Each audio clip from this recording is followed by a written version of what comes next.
మొట్టమొదటిగా నేను పుట్టిన ప్రాంతం అసలు విజయవాడ, ఇది వేరే డిస్టిక్ కదండి, ఆంధ్ర, విజయవాడ దగ్గర కృష్ణా జిల్లా, ఒక చిన్న పల్లెటూరు ఆత్కూరు అని. ఆ పల్లెటూరులో మేము జన్మించాము. మా తండ్రి గారి పేరు శ్రీను, మా అమ్మ పేరు లక్ష్మి. మా తల్లిదండ్రులకి మేము 3 సంతానం. అయితే మా నాన్నగారు మెకానిక్ వర్క్ చేస్తూ ఉండేవారు విజయవాడలో. లారీ మెకానిక్ వర్క్ చాలా ఎక్కువ వచ్చేది, చాలా ఎక్కువ సంపాదించేవారు మా నాన్నగారు. తనకంటూ ఒక షాప్ ఉండేది. అయితే అలా చేస్తున్న సందర్భంలో మా నాన్నగారు తాగుడు అనే వ్యసనానికి బాగా బానిస అయిపోయారు. తాగుడు ఇంకా ఎంత అంటే, ఎంతమంది స్నేహితులు వస్తే అంతమందికి మా నాన్నగారే పోయించి వాళ్ళకు కూడా బాగా వ్యసనాన్ని పూర్తిగా అలవాటు చేసేసిన వ్యక్తి మా నాన్నగారు. ఆ తాగుడు వ్యసనంతో పాటు మా నాన్నగారికి చాలా భయంకరమైన అనుమానం ఉండేది. అనుమానం అంటే స్త్రీలకి బాగా తెలుసు, అసలు ఏదైనా భరించవచ్చు ఏమో, కానీ అనుమానం చచ్చిపోతారు ఇంక అసలు. కొంతమంది మాటలు ఇక అసలు గుండెలు పిండేసినట్టుగా ఉంటాయి. ఆ అనుమానం మాటలు మమ్మల్ని ప్రతిసారి వేధించడం, ప్రతిసారి మమ్మల్ని బాధ పెట్టడం. అది పక్కన పెడితే మేము చాలా భయంకరమైన హైందవుల కుటుంబంలో నుంచి వచ్చాం.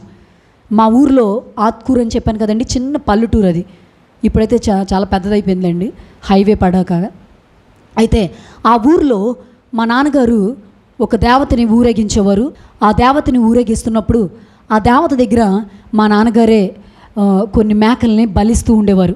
ఆ పని మా నాన్నగారే చేయాలని చెప్పి ఆ ఊర్లో కొంతమందిని మా నాన్నగారిని పెట్టారు. అలా పెట్టిన తర్వాత ఆ కార్యక్రమాలు మా నాన్నగారు చేస్తున్నారు. అసలు మాకు యేసు ప్రభు గారు అంటే అస్సలు ఇష్టం లేని పరిస్థితులు, మేము అస్సలు ఇష్టపడం. అయితే అలాంటి సందర్భాల్లో మా నాన్నగారు ఎక్కువగా పూజలు చేస్తూ, మా ఇంట్లో మా అమ్మగారి కన్నా మా నాన్నగారు ఎక్కువ చేస్తూ ఉండేవారు.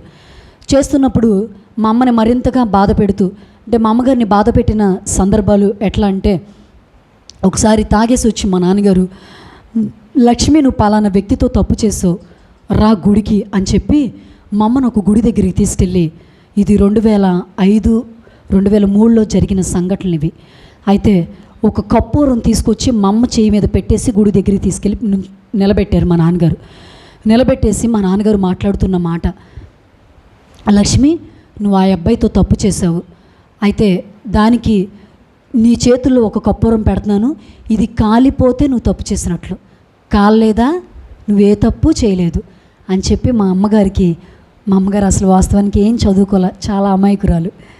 ఆ కప్పూరం మా అమ్మ చేతుల మీద పెడితే చాలాసార్లు మా అమ్మ గుర్తొచ్చింది, నేను ఇప్పుడు ఇది చెయ్యను వదిలేసి వెళ్ళిపోతే 2 ఆడపిల్లలు, నా తర్వాత మా చెల్లి ఉందండి, అన్నయ్య ఉన్నారు నాకు, 2 ఆడపిల్లలు చిన్న వయసు, వదిలేసి ఎలా వెళ్ళిపోవాలి, ఈయన ఏ బాధలు పెట్టినా ఇవి నేను అనుభవిస్తానని చెప్పి ప్రతి బాధని మా అమ్మగారు అనుభవిస్తున్నప్పుడు మా నాన్నగారు మా అమ్మ చేతిలో కప్పూరం వెలిగించేశారు. ఆ దేవత దగ్గరే ఆ కళ్ళెదురుగా అట్లా పెట్టేశారు. చాలాసేపు మొత్తం ఆరిపోయే వరకు అట్లాగే ఉండిపోయారు. చెయ్యి ఎంత కాలిపోయింది మా అమ్మది, కాలిపోయి చాలా బొబ్బు వచ్చేసింది. ఇంటికి వచ్చేసారు అట్లాగే పట్టుకుని, ఆ చేయి పట్టుకొని వచ్చేసి ఆ చేయి పట్టుకుని ఎట్లా పట్టుకుని ఏడుతున్నారు. మేము చాలా చిన్నపిల్లలు, ఏమైందమ్మా ఏమైందంటే ఎవరేం చెప్పట్లేదు అప్పుడు మాకు. చెప్పపోతే మా అమ్మ కూడా మాకేం చెప్పలేదు. అట్లాగా మా నాన్నగారు చాలాసార్లు బాధ పెడుతూ, కొన్నిసార్లు మా అమ్మగారిని చాలా పెద్ద పొడుగు చుట్టండి మా అమ్మది, మంచం కోళ్ళకి, అంటే మంచంలో ఉంటాయి కదా, ఆ మంచం కోళ్ళకి మా అమ్మగారు జుట్టుని చుట్టేసి కొట్టేవారు మా నాన్నగారు. మేము స్కూల్కి వెళ్ళిన టైంలో మేము ఉండేవాళ్ళం కాదు, చాలా చిన్నపిల్లలు మేము. అలాంటి సందర్భంలో ఓ రోజు మా అమ్మని అలా కొడుతుంటే మా ఇంట్లో మా అన్నయ్య ఇప్పటికీ మాట్లాడు, పెద్దోడే కానీ ఇంట్లో నేనే పెద్దదానిలా ఉంటాను, ప్రతిదీ నేనే. ఆ చిన్న వయసులో నాకు తెలియకుండానే మా నాన్నగారి మీద ఒకసారి నేను కత్తి కూడా పట్టుకొని వెళ్ళాను, చంపేస్తాను మమ్మని ఏదని చేస్తే నరికేస్తాను నాన్న నిన్ను అని చెప్పి చిన్న వయసులో నేను మా నాన్న మీద వెళ్ళిపోయాను నేను. అలాగా అయినా సరే మా నాన్నది సరదాగా నవ్వుతా తీసేసుకొని మేము లేని ప్రతి రాత్రి కూడా నాకు నిద్ర పట్టేది కాదు, చాలా చిన్న వయసేనది, నిద్ర పట్టేది కాదు. మా అమ్మని అంటున్న మాటలు నేను వింటూ ఉండేదాన్ని. పొద్దున్నే మా అమ్మని అడిగేదాన్ని, ఏంటమ్మా అంటే మా అమ్మ ఏం చెప్పేవారు కాదు. అలా బాధ పెడుతున్న సందర్భంలో మా అమ్మ ఈ త్రాగుడు వ్యసనం వల్లే ఈ వ్యక్తి ఇలా అయిపోతున్నాడు అని చెప్పి మా అమ్మగారు ఏం చేశారంటే, మా నాన్నగారికి త్రాగుడు ఇంకా మాన్పించాలని చెప్పి ఒక వ్యక్తి దగ్గరికి వెళ్ళి ఒక మందు తీసుకొచ్చారు మా అమ్మ. ఆ వ్యక్తి కూడా ఆ మందు ఇచ్చి అన్నారు, అమ్మ మరి ఇది ఇచ్చేసిన తర్వాత మళ్ళీ మీ ఆయన మందు తాగితే, మళ్ళీ డ్రింక్ చేస్తే ప్రాణాలకి ప్రమాదం అని చెప్పారు. చెప్పిన తర్వాత అయినా పర్వాలేదండి ఇచ్చేయండి అని చెప్పి మా అమ్మ తీసుకొచ్చారు. తీసుకొచ్చిన తర్వాత ఆ మందు తీసుకొచ్చి మరి ఎందులో కల్పించారో తెలియదు, మా నాన్నగారు కల్పించేశారు. కలిపిస్తే మా నాన్నగారు తాగేశారు. తాగేసిన తర్వాత బాగానే కొన్ని నెలల క్రితం మా నాన్నగారు అసలు మందు పూర్తిగా అవాయిడ్ చేశారు, మానేశారు, అస్సలు తాగట్లేదు. ఇంకా చాలా బాగున్నారు, మా అసలు అనుమానించట్లేదు, చాలా బాగున్నారు. అయితే ఓ రోజు మా నాన్నగారి యొక్క స్నేహితులు మా నాన్నగారిని బయటికి తీసుకెళ్ళి బలవంతంగా కూల్ డ్రింక్లో కలిపించేసి పట్టించేసరికి అది చాలా చాలా కష్టతరం అయిపోయింది. ఇంటికి వచ్చారు, 12-1 గంట అయింది సమయం. ఇంటికి వచ్చేసేసరికి మా నాన్నగారు కళ్ళు తేలేసేసారు. కాళ్ళు చేతులేమో వాసిపోయి ఇంకా పచ్చ కలర్లోకి వచ్చేసి, గ్రీన్ కలర్లోకి వచ్చేసి మంచం మీద పడిపోయారు. మా అమ్మ కాళ్ళు చేతులు ఆడట్లా, ఏం చేయాలో అర్థం కావట్లేదు. అర్ధరాత్రి మా చుట్టుపక్కల బంధువులు ఎవ్వరు లేరు, అందరూ దూరంగానే ఉన్నారు. అయితే మేము ఏడుస్తున్నాం, మా అమ్మ ఏడుస్తున్నారు. ఏమైపోద్దని చెప్పి మా నాన్నగారు మూసిన కన్ను తెరవట్లేదు. ఏమైపోద్దని చెప్పి మా అమ్మ ఏడుస్తున్నారు.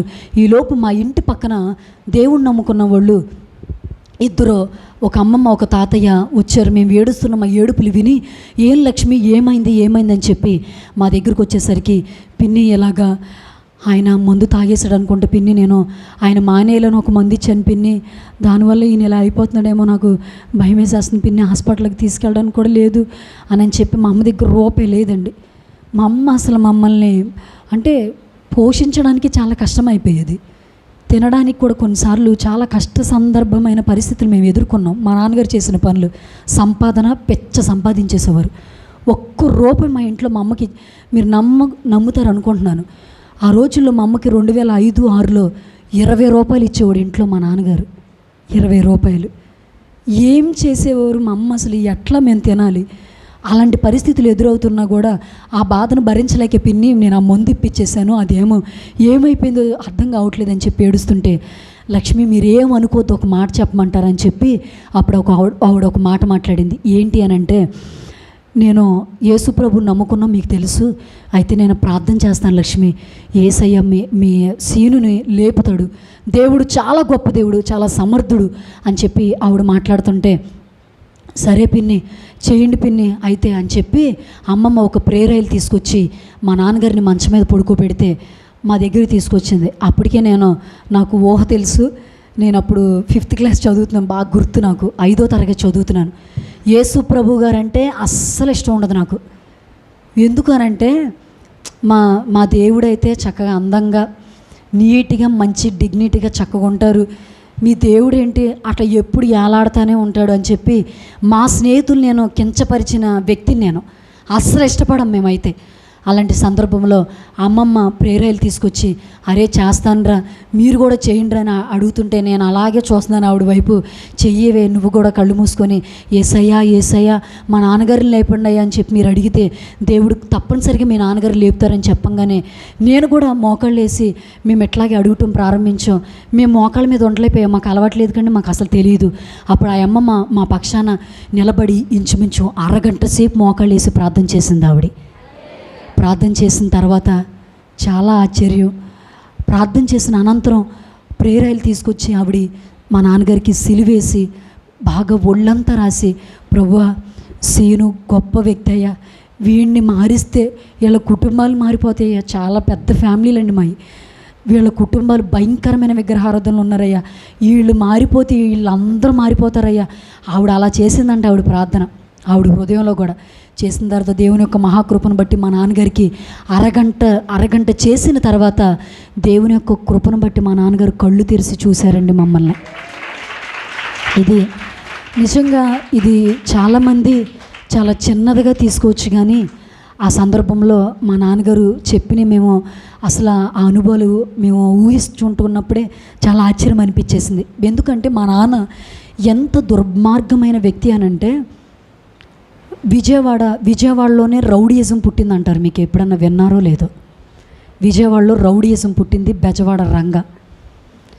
ఆయన దగ్గర మా నాన్నగారు 18 సంవత్సరం ఏట, మా నాన్నగారికి 18 సంవత్సరాల వయసులో ఉన్నప్పుడు మా నాన్నగారు అతని దగ్గర చేశారు. చాలా బ్యాక్గ్రౌండ్ మా నాన్నగారు. ఫోన్ చేస్తే 50 మంది కుర్రోళ్ళు వచ్చేసి ఏం చేయాలో చేసేస్తారు కూడా.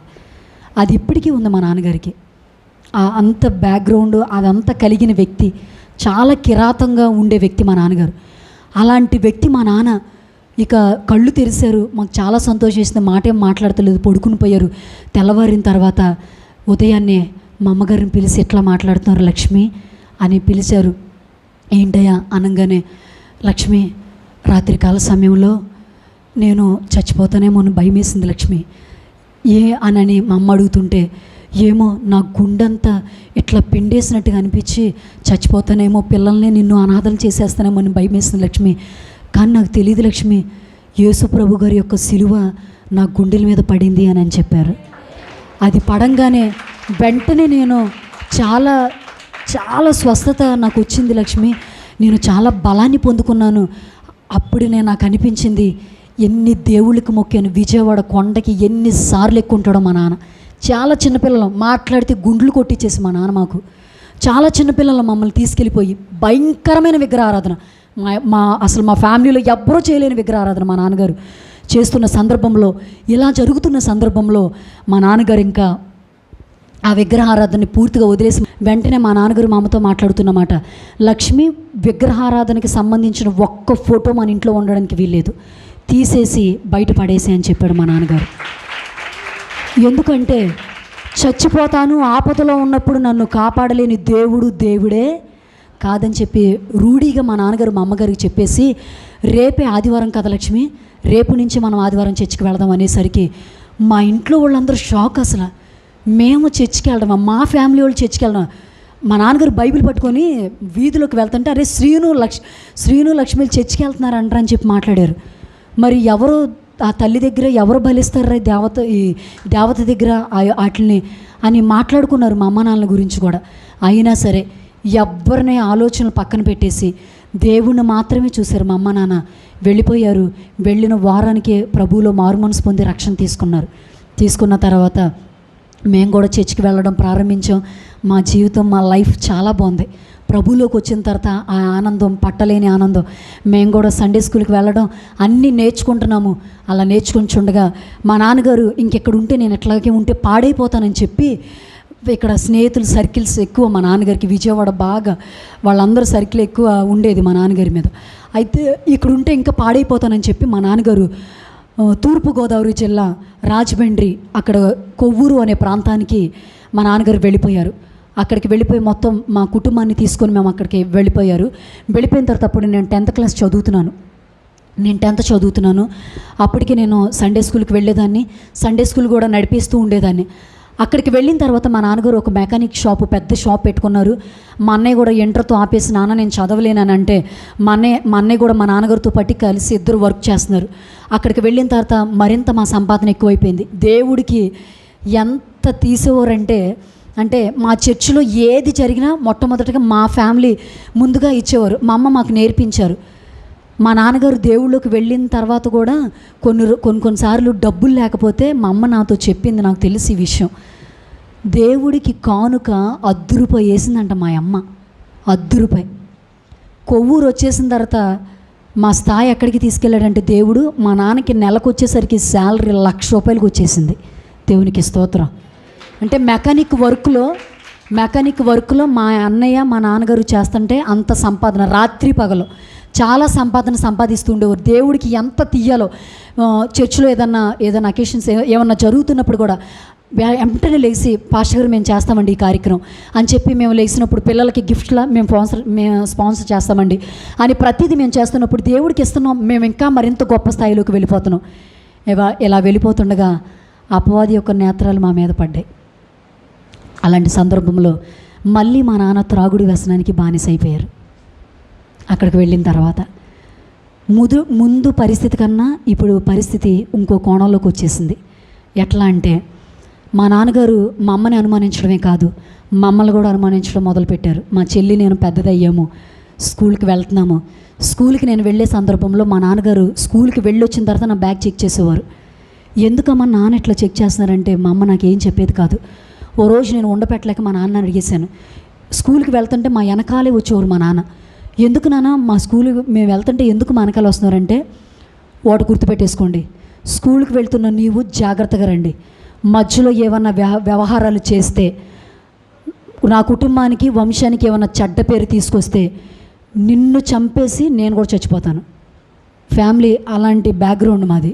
పరువు పోయిందంటే చచ్చిపోతారు ఇంకా వాళ్ళు, పరువు పోతే. అలా భయపెట్టేస్తే ఇంకా మాకు ఎట్లా ఉంటుందండి? మా నాన్న భయపెడితే ఇంకా అసలు ఒక్కళ్ళతో మాట్లాడేవాళ్ళం కాదు మేము. అసలు స్కూల్కి వెళ్తాం, తలదించుకోవడం, వచ్చేయడం, ఇంకంతే. అలా వెళుతుండగా మా నాన్నగా ఇంకా తాగుడు వేస్తానికి బానిసైపోయి ఈసారి మా అమ్మ మెళ్ళ మీద కూర్చొని ప్రతిరోజు గొంతుకు పిసికేస్తూ ప్రతిసారి కూడా అలా చేస్తుంటే, ఓ రోజు నేను తెల్లవారుచోన ప్రార్థన చేస్తున్నాను, నేను మా అమ్మ చేస్తుంటే, నేను ప్రార్థనలో ఉన్నాను. మా అమ్మ చుట్టుపట్టుకుని గబగబా వీడ్చుకెళ్ళిపోయి మంచం మీద పడేసి మా అమ్మ మీద ఎక్కి కాళ్ళతో పైకెక్కేసి తొక్కేస్తున్నారు మా అమ్మని. తొక్కేస్తుంటే నాకు ప్రార్థన అయిపోయింది, చాలా కోపం వచ్చేస్తుంది, తట్టుకోలేకపోతున్నాను నేను. వెంటనే మా నాన్న బాగా తాగేసి ఉన్నారు. కాలర్ పట్టుకుని మా నాన్నగారు, నాకు తెలియదు ఆ శక్తి ఎలా వచ్చిందో కూడా, వెంటనే మా నాన్నగారు కాలర్ పట్టుకుని గోడకేసి ఇట్లా ఇట్లా ఇట్లా గెట్టేసాను. ఇలా గెంటేసరికి నువ్వు నన్ను కొడతావా అని చెప్పి మా నాన్నగారు నా వైపు చూసి, నీలాంటి తండ్రి చచ్చిపోతే బాగుండు నాన్న, అసలు మేము బతకలేకపోతున్నాం, ఇంట్లో ప్రతిరోజు నరకయాతన పడుతున్నాం, నువ్వు మారిపోయావని చెప్పి మేము అనేక మందికి చెప్పుకుంటే మీరు ఇంట్లో చేసే కార్యక్రమాలు ఇవే నాన్న, ఎందుకు నాన్న ఊరు మమ్మల్ని తీసుకొచ్చి ఎందుకు ఎంత బాధపడుతున్నావు, అమ్మని మమ్మల్ని ఎందుకు ఎంత బాధపడుతున్నావు, నువ్వు చచ్చిపో నాన్న, నువ్వు చచ్చిపోయినా పర్లేదు, నేను చదువు మానేసి కనీసం ఏ ఇళ్లలోనైనా పని చేసుకుని మా అమ్మని నేను పోషించుకుంటానని చెప్పి చాలా గట్టిగా నేను మాట్లాడేస్తుంటే ఓ రోజు మా చర్చిలో ఇదే సందర్భం వచ్చింది. నేను 19 సంవత్సరాల వయసు, నాకు అప్పుడు సండే స్కూల్ నడిపిస్తున్న సందర్భంలో అప్పుడు మా చర్చిలో ఉపవాస ప్రార్థన జరుగుతున్నాయి.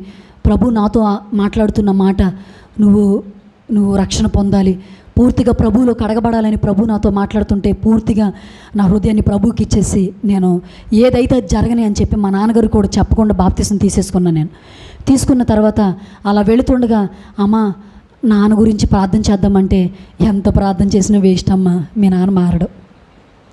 ఏం మారుతాడు మీ నాన్న, ఎన్ని ప్రార్థనలు చేసాం అని చెప్పి మా అమ్మ మాట్లాడుతుంటే, అప్పుడు నేను కొత్తగా రక్షణ తీసుకున్న అనుభవం ఒకే ఒక్క మాట మా అమ్మగారితో చెప్పాను, దేవునికి అసాధ్యమైనది లేదమ్మా, నాన్న తప్పకుండా దేవుడు మారుస్తాడు, నువ్వు చూడు అని చెప్పి మా అమ్మకు ఒకే ఒక్క మాట చెప్పాను. సరేలే అంత మా అమ్మ. మా నాన్నగారి గురించి ఉపవాస ప్రార్థన చేయడం ప్రారంభించాం ఇంట్లో. 3 రోజులు 7 రోజులు ఇంట్లో మా నాన్నగారి కోసమే. మా నాన్న అసలే సిగ్గుపడకుండా ఉన్నట్టు సంఘంలో చెప్పేసేదాన్ని నిలబడి, మా నాన్న మా అమ్మని బాగా కొడుతున్నారండి, మా నాన్న మా అమ్మని బాగా హింసిస్తున్నారని చెప్పి మాట్లాడుతుంటే మా సంఘస్థులు సాక్ష్యం అంతా అయిపోయిన దాకా నన్ను పిలిచి, ఓ పిల్ల నీకు అసలు బుద్ధి ఉందా, ఎవరైనా తల్లిదండ్రుల కోసం అలా చెప్తారా, నువ్వెందుకు అలా చెప్పేసుకుంటున్నావు చర్చిలో, అలాంటివి చెప్పకూడదు అని చెప్పి పెద్దలు నాతో మాట్లాడుతుంటే, నాకు తెలియదంటే ఉన్నట్టు నా ప్రభు చెప్పమంటున్నాడు, అందుకే చెప్పేశాను, నేను దేవుడి దగ్గర ఉన్నట్టు నేను చెప్పేశాను అని చెప్పి మాట్లాడిన తర్వాత మా చర్చిలో అలాగ ఉపవాస ప్రార్థనలు ప్రారంభిస్తే జాన్ బాబు గారు అని చెప్పి, అసలు ఈరోజు ఈ స్థాయిలోకి వెళ్ళడానికి ప్రభు కృప ఒకటైతే మా ఆత్మీయ తండ్రి కృష్ణవారు గారు, తర్వాత జాన్ బాబు గారు అని అయ్యగారు సేవకి వెళ్ళాలనే ప్రోత్సాహం ఎక్కువగా నాకు కల్పించిన వ్యక్తి ఆయన. అయితే ఆయన ఒకరోజు మా చర్చిలో 3 రోజులు ఉపవాస ప్రార్థనలు పెట్టిన తర్వాత ఆయన మాట్లాడుతున్న మాట, మీ ఇంట్లో పరిస్థితులు మారలేదా, కన్నీళ్ళు విడుస్తూ ఉపవాసం ఉండి ప్రార్థన చేయండి, లేకపోతే మీరే దేవుని కోసం తీర్మానాలు చేసుకుని నిలబడండి, దేవుడి కార్యం చూస్తారు అని చెప్పి ఆయన మాట్లాడుతుంటే, ఆ వాక్యం విన్న నేను ఏదో ఉద్రేకంతో తీసుకోలేదండి తీర్మానాలు. వింటున్నారో లేదో మీరు ఇక్కడ, నేను ఉద్రేకంతో తీసుకోలేదు తీర్మానాలు. ఆ మాట మాట్లాడుతుంటే ఏడుపు వచ్చేసి ఒకటే దేవుడికి చెప్పాను, యేసయ్యా మా నాన్న మారిపోతే, పూర్తిగా మా నాన్న మారు మనసులోకి వచ్చేస్తే నా లైఫ్ నీకు ఇచ్చేస్తాను ప్రభా, నేను నీకు ఇచ్చేస్తాను, దయచేసి మా నాన్న మార్చాయా అని చెప్పి చాలా గట్టిగా గుండెలు పగిలేలా ఏడ్చేశాను. మా అమ్మగారికి ఒక్కదానికి తెలుసు నేనున్న ఉపవాస ప్రార్థనలో. కట్టికి ఉపవాసం ఉండిపోయేదాన్ని, పచ్చి మంచిలు కూడా తాకుండా. మా స్నేహితులు ముస్లిమ్స్ ఉండేవారు, అయితే వాళ్ళు ఉపవాసం చేస్తారు ముస్లిమ్స్. మీరు ఎలా చేస్తారు ఉపవాసం అంటే మా ఫ్రెండ్ ఒకసారి చెప్పింది, మేము ఉమ్ము కూడా మింగకుండా ఉపవాస ప్రార్థన చేస్తాం అంటే, అట్లా చేస్తే మీ దేవుడు వింటాడా అని నేను అడిగేదాన్ని. మాకు అలా చాలా కార్యాలు జరుగుతాయి అంటే, మీరు మీ దేవుడికి అలా చేస్తుంటే నేను ఇంకెక్కువ చేస్తానని చెప్పి నేను కూడా అసలు ఉమ్ము మింగకుండా వచ్చిన ఉమ్మును ఉమ్మేస్తూ అట్లా కట్టికి ఉపవాసాలు ఉంటూ 3 రోజులు కూడా మా అమ్మ నన్ను చాలా ఇబ్బంది పెట్టేది. మంచిలన్నా తాగమ్మా, లేకపోతే ఒక గ్లాసుడు పాలన్నా తాగంటే వద్దమ్మా, వద్దు, నాకు నాన్న మారిపోవాలి, నేను ఇది పట్టుకున్నానమ్మా, దేవుడు చేస్తాడు, నాకు తెలుసు ఆయన చేయగలడు అని చెప్పి ప్రతిసారి మా నాన్నగారి కోసం ఇలా ప్రార్థన చేస్తుండగా ఇట్లా దేవుడి దగ్గర నేను అడుగుతూనే ఉన్నాను. అడుగుతున్న సందర్భంలో ఒకరోజు మా నాన్నగారు పోలవరం ప్రాజెక్టు దగ్గరికి వెళ్ళి ఒకరోజు లారీ ఆగి పాడైపోయిందని చెప్పి అక్కడ బాగు చేయడానికి వెళ్ళారు. అప్పటికి బాగా ఇంకా పూర్తిగా తాగుతూనే ఉన్నారు. కానీ మా ఇంట్లో ఆ మరుసటి రోజుకి మా ఇంట్లో కృతజ్ఞత కూడికి పెట్టాలి, నేను కానీ మా నాన్నగారు కానీ సాక్ష్యం చెప్పాలి, చెప్పేసి మా నాన్నగారికి మీరే చెప్పాలి అని. అయితే మా నాన్నగారు వాస్తవానికి మారిపోయారన్న సంగతి నాకు తెలియదు. పోలవరం ప్రాజెక్టు దగ్గరికి లారీ అయిపోయిందని చెప్పి ఆ అర్ధరాత్రి సమయంలో 2-1 గంట సమయంలో మా నాన్నగారు ఆ పని చేస్తున్న సందర్భంలో అక్కడ మా నాన్న ఒక కేంద్రాన్ని పంపించి ఒక బాటిల్ తెప్పించుకున్నారు. తాగుదామని చెప్పి మోత తీసుకొని తాగుతున్నారంట. ఆయన మీద వెంటనే పెద్ద కిరణాలు ఆయన మీద వెంటనే ప్రకాశించగానే ఆ సీస తెలియకుండానే జారిపోయి పగిలిపోయింది. పగిలిపోయేసరికి మా నాన్నగారికి అర్థమైపోయింది. చాలా చిరుచెమటలు పట్టేసి నన్ను దర్శించింది ప్రభువే, మరి అప్పటికి నేను దాన్ని ముట్టుకోకూడదని చెప్పి దేవుడు నాన్నగారితో మాట్లాడంగానే అప్పటి నుంచి దాన్ని పూర్తిగా వదిలేసి ఆ రోజు మా ఇంట్లో కృతజ్ఞత కూడికి పెట్టుకుంటున్నప్పుడు మా నాన్నగారు చెప్తున్న సాక్ష్యం మా అందరికి ఆశ్చర్యం వేసింది. సీను అనబడుతున్న నేను చాలా దుర్మార్గుండండి, మారిపోయానని భక్తి వేషం వేసుకొని తిరుగుతున్నా నేను అని చెప్తూ నా భార్యని నా పిల్లల్ని చాలా బాధ పెట్టేశానండి. కానీ ఒకరోజు పోలవరం ప్రాజెక్టు దగ్గర లారీ అయిపోయిందని వెళ్ళిన తర్వాత నేను ప్రభు సాక్షాత్తు నాతోనే మాట్లాడారు, ఈ వ్యసనం వదలపోతే నువ్వే ఉండవని చెప్పి ప్రభు నాతో మాట్లాడినప్పుడు నాకు భయం కలిగింది. మరి అప్పుడు దాన్ని ముట్టుకోకూడదు అనుకుంటున్నాను. నా భార్య పిల్లల్ని సంతోషంగా చూడాలని నేను కోరుకుంటున్నాను, నా కోసం ప్రార్థన చేయండి అని చెప్పి మా నాన్నగారు సాక్ష్యం చెప్పారు. అలా చెప్పిన తర్వాత మా అమ్మగారి వైపు ఎలా చూసామా దేవుని కార్యం. ఉపవాస ప్రార్థన ఎలాంటి పరిస్థితులైనా మార్చుదామా, దేవుడు చేశాడు కార్యం. అది మొదలుకొని మా నాన్న మరి అన్నడు త్రాగుడు వ్యసనానికి అనుమానం అనే మహమ్మారి మా నాన్నగారిని పూర్తిగా మా నాన్నగారిని వదిలేసింది. ఇప్పుడు మా నాన్నగారు మమ్మల్ని ఎలా ప్రేమిస్తున్నారో తెలుసా?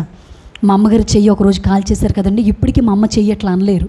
ఎందుకంటే 2-3 సార్లు సర్జరీ చేసినా కూడా చెయ్యి సరిగ్గా సెట్ అవ్వలేదు మా అమ్మగారికి. అప్పుడు మా నాన్నగారు మా అమ్మ చెయ్యి పట్టుకొని కన్నీళ్లతో ఏడ్చేస్తూ, లక్ష్మి ఎంత డబ్బులైనా ఖర్చు అయిపోయి నీకు మామూలుగా చేస్తాను లక్ష్మి చెయ్యి అని చెప్పి మా అమ్మగారు చెయ్యి పట్టుకుని నేను చాలా బాధలు పెట్టానని చెప్పి మా అమ్మగారిని పట్టుకొని ఏడ్చిన సందర్భాలు పశ్చాత్తాపాన్ని ప్రభువే కలిగించాడు.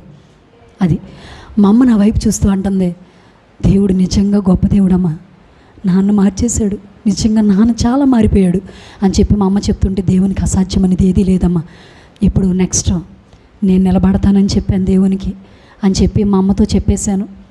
రక్షణ తీసుకున్నాను. మా నాన్న నాతో మాట్లాడుతున్న మాటలు, ఇక 10th అయిపోయింది.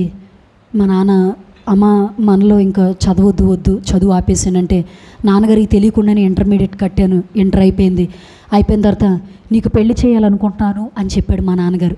చెప్పంగానే నేను మా నాన్నగారితో ఒకే మాట అన్నా, నాన్న ఒకే ఒక కోరిక నాన్న, బాప్తిసం తీసుకొని దేవుళ్ళు నిలకడగా నిలబడిన వ్యక్తిని తీసుకురండి నాన్న, నాకు దేవుణ్ణి నేను అది అడిగాను నాన్న అని అంటే మా నాన్న వెంటనే నాతో మాట్లాడిన మాట, మనలో బాప్తిసం తీసుకున్న వాళ్ళని ఎక్కడి నుంచి తీసుకురానమ్మా అని చెప్పి మాట్లాడుతుంటే దేవుడు తీసుకొస్తాడు నాన్న అని చెప్పి నేను మాట్లాడేదాన్ని. ఇంచుమించు మా నాన్నగారు చేసేద్దామని ఎదరికి వెళ్ళేవాడు, పెళ్ళైన తర్వాత మార్చుకోసమా అని చెప్పి మా నాన్నగారు అనేవారు. నాన్న నేను అలా చేయలేను నాన్న అని చెప్పి దేవుడికి మాటిచ్చాను నాన్న నేను అనేదాన్ని. లేదమ్మా అని చెప్పి మా నాన్నగారు ఒక్కోసారి నా మీద సీరియస్ అయ్యేవారు.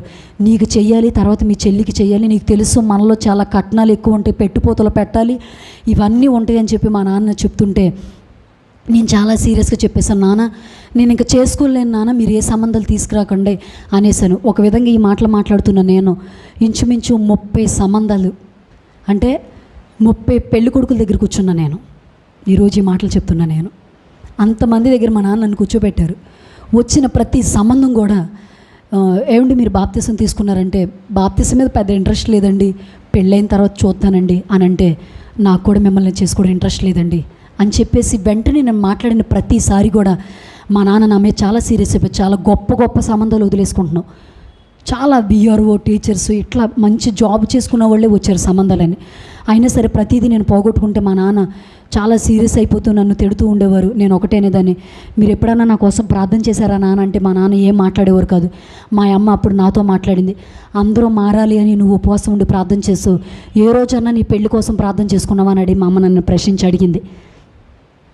అప్పుడు నాకు ఎలా అనిపించింది, నేను ఎప్పుడూ చేయలేదు ప్రభా, అమ్మతోనే ఒకవేళ మీరు మాట్లాడారేమో, మా అమ్మ నాన్న నేను బాధ పెట్టాలనుకోవట్లా, నేను ప్రార్థన చేస్తాను, నీ చిత్తంలో ఉన్న అబ్బాయి నాకు తీసుకురండి అని చెప్పి మళ్ళీ 3 రోజులు ఉపవాసం ఉండి ప్రార్థన చేస్తుంటే రెండో రోజు ప్రభు నాకు చూపించిన దర్శనం, ఇక నా సాక్ష్యం ఇంకొక 15 నిమిషాలు.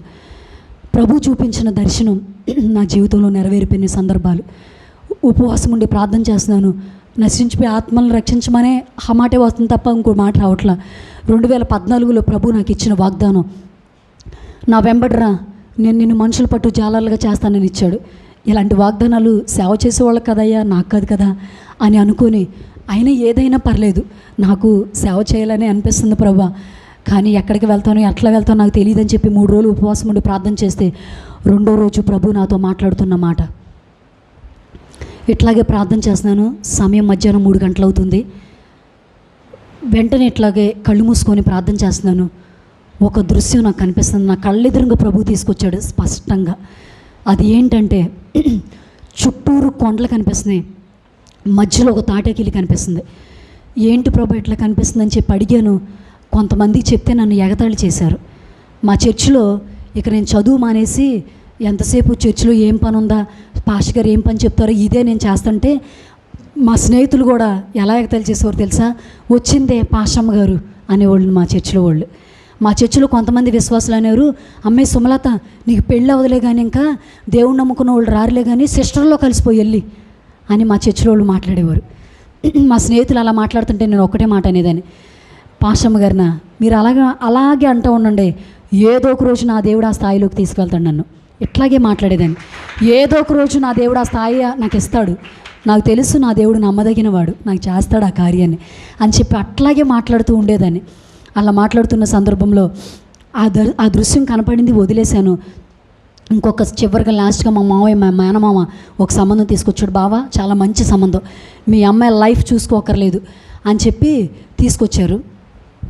తీసుకొచ్చిన తర్వాత ఆ అబ్బాయి చూశాడు, అమ్మాయి నాకు నచ్చింది, నేను చేసుకుంటానంటే అప్పుడు నేను అడిగాను, మీరు బాప్తిసం తీసుకున్నారా, ప్రభులో ఉండి ఎంతకాలం అవుతుంది అని అంటే అప్పుడు అతను మాట్లాడుతున్న మాట, బాప్తిసం పెళ్ళైన తర్వాత కొన్ని నెలలాగాక తీసుకుందాం అనుకుంటున్నానండి, ఎందుకంటే ఇంకా అప్పటికి నేను మందిరానికి వెళ్తా పెద్దగా అనిపిస్తలా, మా అమ్మోళ్ళు పెళ్లి చేసుకో అని అంటే చేసుకుంటూ వచ్చానండి అన్నాడు. అనేసరికి నాకంటూ ఒక ఆలోచన ఉందండి, రక్షణ తీసుకొని దేవుళ్ళలో కడగబడిన వ్యక్తిని నేను చేసుకోవాలనుకుంటున్నాను, నాకు మిమ్మల్ని చేసుకోవడం ఇష్టం లేదు, మా నాన్నగారికి చెప్పేసేయండి వెళ్ళి అన్న. ఈ విషయం మాట్లాడంగానే మా మేనమామకి సర్రన కాలి మా మేనమామ నన్ను కొడతాకు వచ్చారు. మీ కూతురికి బావా, నీకు నీ కూతురికి ఒక నమస్కారం, లైఫ్లో నీ అమ్మాయికి పెళ్ళి అవ్వదు, ఇంకా లైఫ్లో నీ కూతురికి పెళ్ళి అవ్వదు, నువ్వు ఇంక నీ కూతురుని అలా ఇంట్లో ఉంచేసుకో అని చెప్పేసి ఆ పెళ్ళిళ్ళ నాడు పంపించేసి మా మామ వెళ్ళిపోయాడు. మా నాన్న బాధపడుతూ నా దగ్గరికి వచ్చేసి, ఎందుకమ్మా ఇలా చేస్తున్నావు అంటే, నాన్న అది ప్రభు ప్రణాళిక కాదు నాన్న, ఎందుకు ప్రభు ఒకటి ఆలోచించారు నా కోసం, అది చేయబోతున్నాను నాన్న అని అంటే నేను చాలా గట్టిగా ఏడుస్తూ ప్రభుకే చెప్పాను ఈ విషయం. ఏంటి ప్రభా తట్టుకోలేకపోతున్నాను మా నాన్న అనే మాటలు అనుకుంటూనే ఉన్నాను, ప్రార్థన చేస్తున్నాను. మా చర్చిలోకి వెళ్ళాను నేను ఒకరోజు. నేను పుట్టిన ఊరిలోకే విజయవాడ దగ్గరికి వెళ్ళి మేము రక్షించబడిన ఆ ప్రాంతానికిలో సిబిసి క్లాసులు, చిన్నపిల్లల రిట్రీట్స్ నేను కండక్ట్ చేసి అవి పెడుతుంటే ఆ చర్చిలో కొంతమంది విశ్వాసులు వచ్చారు. అందులో ఒకళ్ళు నన్ను చూసి వినాలి, వాళ్ళలో కొంతమంది నన్ను చూసి ఈ అమ్మాయి మా అబ్బాయికి అయితే బాగా సూట్ అయిద్దని చెప్పి వాళ్ళు మాట్లాడేసుకొని ఒక ఫోటో మా ఇంటికి పంపించారు, కొవ్వూరు రాజమండ్రి దగ్గర. కొవ్వూరు పంపించేసరికి నేను ఆ ఫోటో చూశాను, మా నాన్నగారు కూడా చూశారు. మా నాన్న వెంటనే ఆ ఫోటో ఇలా ఇచ్చి పాస్టర్ గారు అంట అని అన్నాడు మా నాన్నగారు. వెంటనే నాకు చాలా సంతోషం వేసేసింది. పాస్టర్ గారా అని ఫోటో చూడు ఎలా ఉన్నారు అని అంటే, బాగున్నారు కానీ అని అంటే, ఏం బాగున్నాడు, బాగానే ఉన్నాడు కానీ నల్లగా ఉన్నాడు అని అంటున్నాడు మా నాన్నగారు చూసి. నాన్న నీకు నలుపు కనపడుతుందేమో కానీ నాకు అతనిలో దేవుని కృప కనపడుతుందా అన్న ఇలా చూడంగానే వెంటనే ఆ ఫోటో మా అన్నయ్య వచ్చారు. అప్పుడే మా అన్నయ్య తీసుకొని వెంటనే ఆ ఫోటో తీసుకొని మా అన్నయ్య, నాన్న ఇతని పేరు సునీల్ నాన్న, ఇతను నా క్లాస్మేట్ నాన్న, చిన్నప్పటి నుంచి నాతో చదువుకున్నాడు నాన్న, చాలా మంచి వ్యక్తి నాన్న, చెల్లికి ఆలోచించకుండా ఈ అబ్బాయిని ఇచ్చి పెళ్లి చేసి వచ్చానని చెప్పారు. దేవునికి స్తోత్రం. మా నాన్న చెయ్యొద్దు అని అన్నాడు. అనేసరికి సునీల్ గారు నన్ను చూసుకోవడానికి వచ్చారు. వాస్తవానికి వాళ్ళు వల్లభనేని సునీల్ గారు, ఆయన నన్ను చేసుకోవడానికి చాలా ఇష్టపడే నా దగ్గరికి వచ్చి, అమ్మ నీకు సేవ చేయాలని ఇష్టమేనా అని నన్ను ప్రశ్నించి అడుగుతున్నప్పుడు, ప్రభు నాకు వాగ్దానం ఇచ్చారండి, ఆ వాగ్దానానికి నిదర్శనమే మీరు అని చెప్పాను. చెప్పిన తర్వాత అయితే నాకు నిన్ను చేసుకోవడానికి ఏ సన్నిద్ధం లేదమ్మా, నేను చేసుకుంటాను, అయితే రూపాయి కట్నం తీసుకోకుండా నీ దగ్గర ఏది ఎక్స్పెక్ట్ చేయకుండా నిన్ను వివాహం చేసుకుంటాను అనగానే మా నాన్నగారి వైపు ఎలా చూశాను. ఎక్కడి నుంచి తేను కట్నాలు, మీ చెల్లికి ఇవ్వాలి నీకు ఇవ్వాలని మాట్లాడేవు కదా నాన్న. రూపాయి ఖర్చు లేకుండా వాళ్ళే పెళ్లి చేసుకున్నారు. రూపాయి ఖర్చు లేకుండా, ఏ ఖర్చు లేకుండా నన్ను సునీల్ గారు 2015 ఆగస్టు 27వ తారీఖున నన్ను వివాహం చేసుకున్నారు. దేవునికి స్తోత్రం. అయితే ఆయన ఒక గొప్ప దైవజనుడు. ఆ దైవజనుడుగా ఆయన ఉండకముందు కాకినాడ పోర్ట్లో, అంటే మేము పుట్టిన ఊరిలోనే, మేము పుట్టిన విజయవాడలోనే పుట్టి, మేము ఎలా అయితే రాజమండ్రి దగ్గర కొవ్వూరు వెళ్ళిపోయామో వాళ్ళ ఫ్యామిలీ కూడా, మామయ్య అత్తయ్య ఫ్యామిలీ కూడా కాకినాడ వెళ్ళిపోయారు. అయితే అక్కడికి వెళ్ళిన తర్వాత సునీల్ గారు కాకినాడ పోర్ట్లో ఉద్యోగం చేసేవారు. ఆయన చాలా ఉన్నతమైన ఉద్యోగం చేస్తున్న సందర్భంలో సునీల్ గారి యొక్క తాతయ్య గోపాలరావు గారు అని చెప్పి, అయితే ఆయన సేవా పరిచర్య చేస్తున్నారు. ఆయన కూడా చాలా పెద్ద సాక్ష్యం.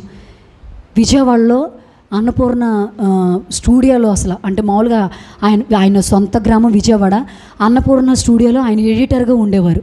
చాలా పెద్ద ఉన్నతమైన ఉద్యోగం చేస్తూ ఉండేవారు. ఆ సందర్భంలో అనుకోకుండా ప్రభు అతను మరణ అంచులుగా తీసుకెళ్ళి ప్రభు అతన్ని బతికించి నిలబెట్టేస్తే, అతను ప్రభు కోసం తీసుకున్న తీర్మానం, ప్రభువా నువ్వు నన్ను నిలబెట్టేస్తే నేను నీ పని చేస్తానని చెప్పి అన్న తర్వాత ప్రభు అతను బతికించిన తర్వాత ప్రభు సేవ కోసం నిలబడిన తర్వాత అప్పుడు తన భార్యను అడిగారు, తనకు ఒక కుమార్తె, నన్ను ప్రభు కాకినాడ సామర్లకోట దగ్గరికి ప్రభు సేవ చేయడానికి వెళ్ళిపోమంటున్నారు, నువ్వు వస్తావానంటే అప్పుడు ఆవిడ మాట్లాడిన మాట, కులం కానీ కులంలోకి వెళ్ళావు, మతం కానీ మతాన్ని పట్టేసుకున్నావు, నేను నా పిల్ల రాము అని చెప్పేసి నువ్వు వెళ్ళిపోనానంటే కోట్ల ఆస్తిని, భార్యని, పిల్లని వదిలేసి సేవా పరిచర్య నిమిత్తం గోపాలరావు గారు సామర్లకోట వెళ్ళిపోయారు. చాలా పెద్ద మినిస్ట్రీ స్థాపించారు, ఎన్నో సంఘాలను స్థాపించారు. అలా స్థాపించుతున్న వ్యక్తితో ఒకరోజు దేవుడు ఏజెన్సీ ప్రాంతాలకి వెళ్ళమని మాట్లాడాడు.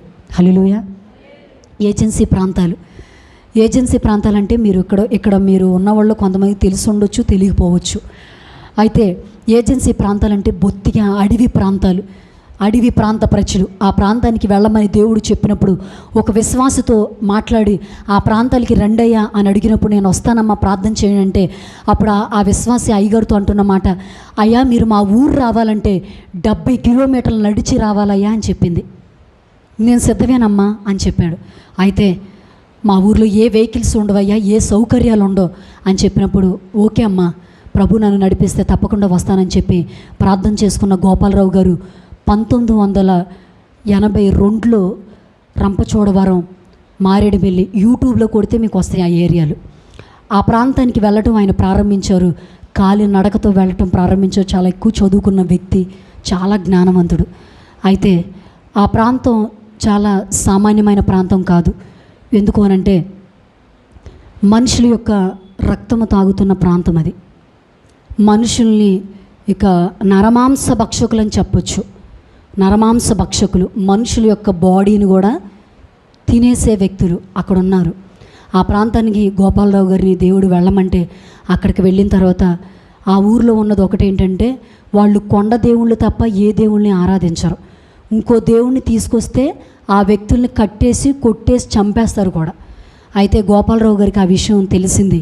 ముందుగా వీళ్ళకి దేవుడి గురించి కాదు కానీ నాగరికత నేర్పించాలని చెప్పి, అప్పట్లో వాళ్ళకి వ్యవసాయం కూడా తెలియదు. గోపాలరావు గారు అక్కడికి వెళ్ళినప్పుడు జీడి కాదు, చింతపిక్కలో తెలుసు కదండి మీకు, చింతపండులో ఉన్న పిక్కల్లో దంచి జావ చేసుకొని అది తాగేవారు వాళ్ళు. తర్వాత మామిడికి టెంకులు, దాని లోపల జీడిపప్పు ఉంటుంది కదండి, అది కూడా తీసుకొని కట్ చేసుకొని వండుకొని తినేవారు. అంటే అంత పరిస్థితి వాళ్ళ దగ్గర. పిల్లలకి బట్టలు లేని పరిస్థితి, ఏ సౌకర్యాలు లేని పరిస్థితి. ఆయన అక్కడికి వెళ్ళినప్పుడు చాలా భయంకరమైన అరివి. ఆయన అక్కడికి వెళ్తున్నప్పుడు మొట్టమొదటిగా ఆయనకి చాలా పెద్ద సింహం ఎదురైంది. ఇవన్నీ వాస్తవాలే, అబద్ధాలేం కాదు. ఆ సింహం ఆయనకి ఎదురుపడినప్పుడు దేవుడు ఎలా తప్పించాడో అతన్ని చాలా తెలివిగా తప్పించేశారు. ఒకరోజు ఎలుగుబంటి అట్లాగా అడవిలోకి వెళ్తున్నప్పుడు చాలా జంతువులు ఆయనకి ఎదురుపడినా కూడా ఆయనకి ఏ ప్రాణహాని జరగకుండా దేవుడు అక్కడికి తీసుకెళ్ళిపోయారు. సువార్తను ప్రకటించడం కన్నా ముందు వీళ్ళకే నాగరికత నేర్పిస్తుంటే అప్పుడు ఆ ఊరోళ్ళు అడుగుతున్నారు, నీదే ఊరయ్యా, నువ్వు ఎక్కడి నుంచి వచ్చావు, ఎందుకు మాకు ఎలా నేర్పిస్తున్నావు, మాకు లేని అన్ని ఎందుకు ఇలా కొనుక్కొస్తున్నావు అని చెప్పి అంటే, నా అంతటిగా నేను ఇది చేయలేను, నాలో ఒకళ్ళు ఉన్నారు, ఆయనే ఇది చేపిస్తున్నారు అని అంటే, ఎవరైనా మాకు చెప్పవా అని అడిగారంట ఆ ఊరు ప్రజలు. అడుగుతుంటే ఆయనే నా నజరేయుడని యేసు అని చెప్పాడు అక్కడ. దేవునికి స్తోత్రం. చెప్పిన తర్వాత అవునా, ఆయన ఎవరో మాకు కూడా కావాలి అని అడిగారంట వాళ్ళు. అడిగిన తర్వాత కావాలా ఆయన అని చెప్పి ఈయన చాలా తెలివిగా వాళ్ళకి సువార్త ప్రారంభించి దేవుడి గురించి చెప్పడం ప్రకటించిన తర్వాత ప్రతి ఒక్కరు ప్రభువుని నమ్ముకున్నారు. అక్కడ నిజంగా ఆ ఏరియాని మార్చడం చాలా కష్టమండి. పొద్దున బ్రదర్ గారితో కూడా చెప్పాను ఆ విషయం. ఆ ప్రాంతాల్లో మనుషులు మార్చడం ఎంత కష్టమో అనిపిస్తుందో ఒక్కోసారి. ఒక్క ఆత్మను రక్షించాలంటే చాలా కష్టం పడాలి, చాలా ప్రసవేదన పడాలి. ఒక నిండు చోళాలు ఒక బిడ్డను కంటున్నప్పుడు ఎంత కష్టం పడిద్దో దానికి మించిన కష్టం పడాలి. ఎందుకంటే సారాకి, కళ్ళుకి, బానిసత్వాలకి బాగా బానిసలై ఉంటారు. అస్సలు 20 సంవత్సరాలు వచ్చేలోపు చచ్చిపోతారండి వాళ్ళు చిన్న వయసులో. మా సండే స్కూల్ నేను అక్కడికి వెళ్ళిన కొత్తలో కూడా ఇది ఇంతంత పిల్లలు, చాలా చిన్న పిల్లలు కళ్ళుకి ఎడిట్ అయిపోతారు. కళ్ళు గ్లాస్ తీసుకొని వెళ్ళిపోతారు, కళ్ళు ఎక్కడ దొరికితే అక్కడికి. అంతలాగా అలాంటి ప్రాంతాన్ని గోపాలరావు గారు ఇంచుమించు 70 మంది కుటుంబాన్ని ప్రభు వైపు తిప్పారు ఆయన. హల్లెలూయా. 70 కుటుంబాన్ని ప్రభు వైపు తిప్పిన అనంతరము దేవుని యొక్క మహాకృప తర్వాత దేవుని కార్యాలు ఎలా జరుగుతున్నాయంటే, ఓ రోజు ఒక ఆవిడ వచ్చి ఆవిడ చెప్పిన మాట ఒక విశ్వాసం తీసుకొచ్చింది.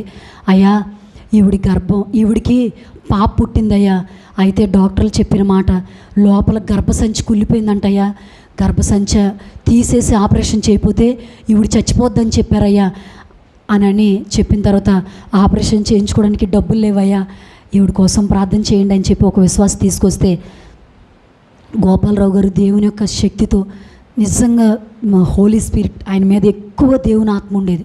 ఆ ప్రాంతాల్లో దేవుని ఆత్మ లేకపోతే నిలబడలేరు. ఎందుకంటే చీకటి శక్తుల ప్రభావం ఎక్కువ ఉంటుంది అక్కడ ఏజెన్సీలో. అయితే ఆయన ఆవిడని తీసుకొచ్చి నేను ప్రార్థన చేస్తానమ్మా రా అని చెప్పి ఆవిడకి ఒక యాపిల్ ప్రార్థన చేసి ఇచ్చి, ప్రార్థన చేసుకుని తిను, అయితే నీకు ప్రభు ఒక మాట చెప్పమంటున్నారు, నీ గర్భం కుళ్ళిపోలా, అయితే నువ్వు గర్భంతో ఉన్నావు, నీ కడుపులో ఒక బాబు ఉన్నాడు, ఒక కుమారుడు పుడతాడు నీకు అని చెప్పాడు ఆయన. చెప్పంగానే ఇంటికి వెళ్ళింది, ప్రార్థన చేసుకుంది. అలా చూస్తుండగానే ఆవిడ నిజంగా ప్రెగ్నెంట్తో ఉన్న నెలలు నిండిపోయినాయి. దైవజనుడు ప్రభు ఇచ్చిన మాట ప్రకారం ఒక మగబిడ్డకి ఆవిడకి జన్మనిచ్చింది. ఆడు వైపు చూసినప్పుడు నాకు చాలా సంతోషం. వాస్తవానికి ఆయన తీసుకురావాలి. వాళ్ళ అమ్మని చాలా ఏడిపేస్తాడు, కానీ ప్రభువులో చాలా బాగా నిలబడతాడు వాడు. నేను ఒక మాట చెప్పాను, అరే నువ్వు ఎప్పటికైనా ప్రభు సేవ చేస్తావు, కుళ్ళిపోయిన గర్భంలో పుట్టేవరా నువ్వు, ప్రభు పట్ల నీ ప్రణాళిక ఉంది నిన్ను అని చెప్పినప్పుడు చాలా సంతోషం. అలాగా గోపాలరావు గారు గొప్ప కార్యాలు చేస్తుంటే ఏజెన్సీ ప్రాంత ప్రజలందరూ గోపాలరావు గారికి దేవునికి బాగా ఎడిట్ అయిపోయారు. ఇంకా బాగా అలవాటు పడిపోయి ఏదైనా మాయిగారు రావాలండి, మాయిగారికే చెప్పాలి. పిల్లల్ని ఉయ్యాలు వేయాలన్నా, పిల్లలకి పేరు పెట్టాలన్నా, పిల్లల్ని స్కూల్కి పంపించాలన్నా, పిల్లలకి ఏం చేయాలన్నా మాయిగారే ఉండాలి. ఇక అయ్యగారు ఇది బాగా ఇంకా వాళ్ళకి దేవుడు మా అయ్యగారు, మా దైవజనుడు ఇంకెంతలాగా అలవాటు అయిపోతే ఆయన వయసు చూస్తుండగానే 68 సంవత్సరాలు వచ్చేసినాయి గోపాలరావు గారికి. అప్పుడు ఆయన సంఘంతో ఏజెన్సీ ప్రాంత ప్రజలతో మాట్లాడారు ఒక మాట, అరే నేను ప్రభు దగ్గరికి వెళ్ళిపోయే దినాలు ఆసన్నమైపోయినాయి అని అంటే, అలా అనకండి అయ్యా, మీరు లేకపోతే మాకు దైవజనులు ఉండరయ్యా అని చెప్పి వాళ్ళ అమాయకమైన మనస్తత్వాలండి. నిజంగా చెప్తున్నాను ఈ మాటలో. ఈరోజు నేను కూడా ఆ ప్రాంతంలో ఉండిపోవడానికి కారణం ఒకటి దేవుని కృప అయితే, 2 వాళ్ళు చూపించిన ప్రేమలో ఆప్యాయతలే నన్ను అక్కడ కట్టేసి నేను చెప్పడానికి ఏ మాత్రం నేను ఆలోచించలేను. అంత ప్రేమ చూపిస్తారు, నన్ను ఎంత పిచ్చగా ప్రేమిస్తారో వాళ్ళు. అలాంటి ప్రేమకి వాళ్ళు కూడా అలవాటైపోయి అప్పుడు గోపాలరావు గారు అన్నారు, అలా అనకండి అయ్యా అని అంటే, అరే మీరు బాధపడకండి రా, నేను ప్రభు దగ్గరికి వెళ్ళిపోయినా నేను చెప్తున్నాను, నా కుటుంబంలోంచి నా వంశంలోంచి యవనస్తులు వస్తారు, చాలా బలమైన సేవ చేస్తారు, వాళ్ళ కోసం ఎదురు చూడండి కావాలంటే అని చెప్పారు. చెప్పిన ఒక్క వారం రోజులకి ప్రభు దగ్గరికి వెళ్ళిపోయాడు ఆయన.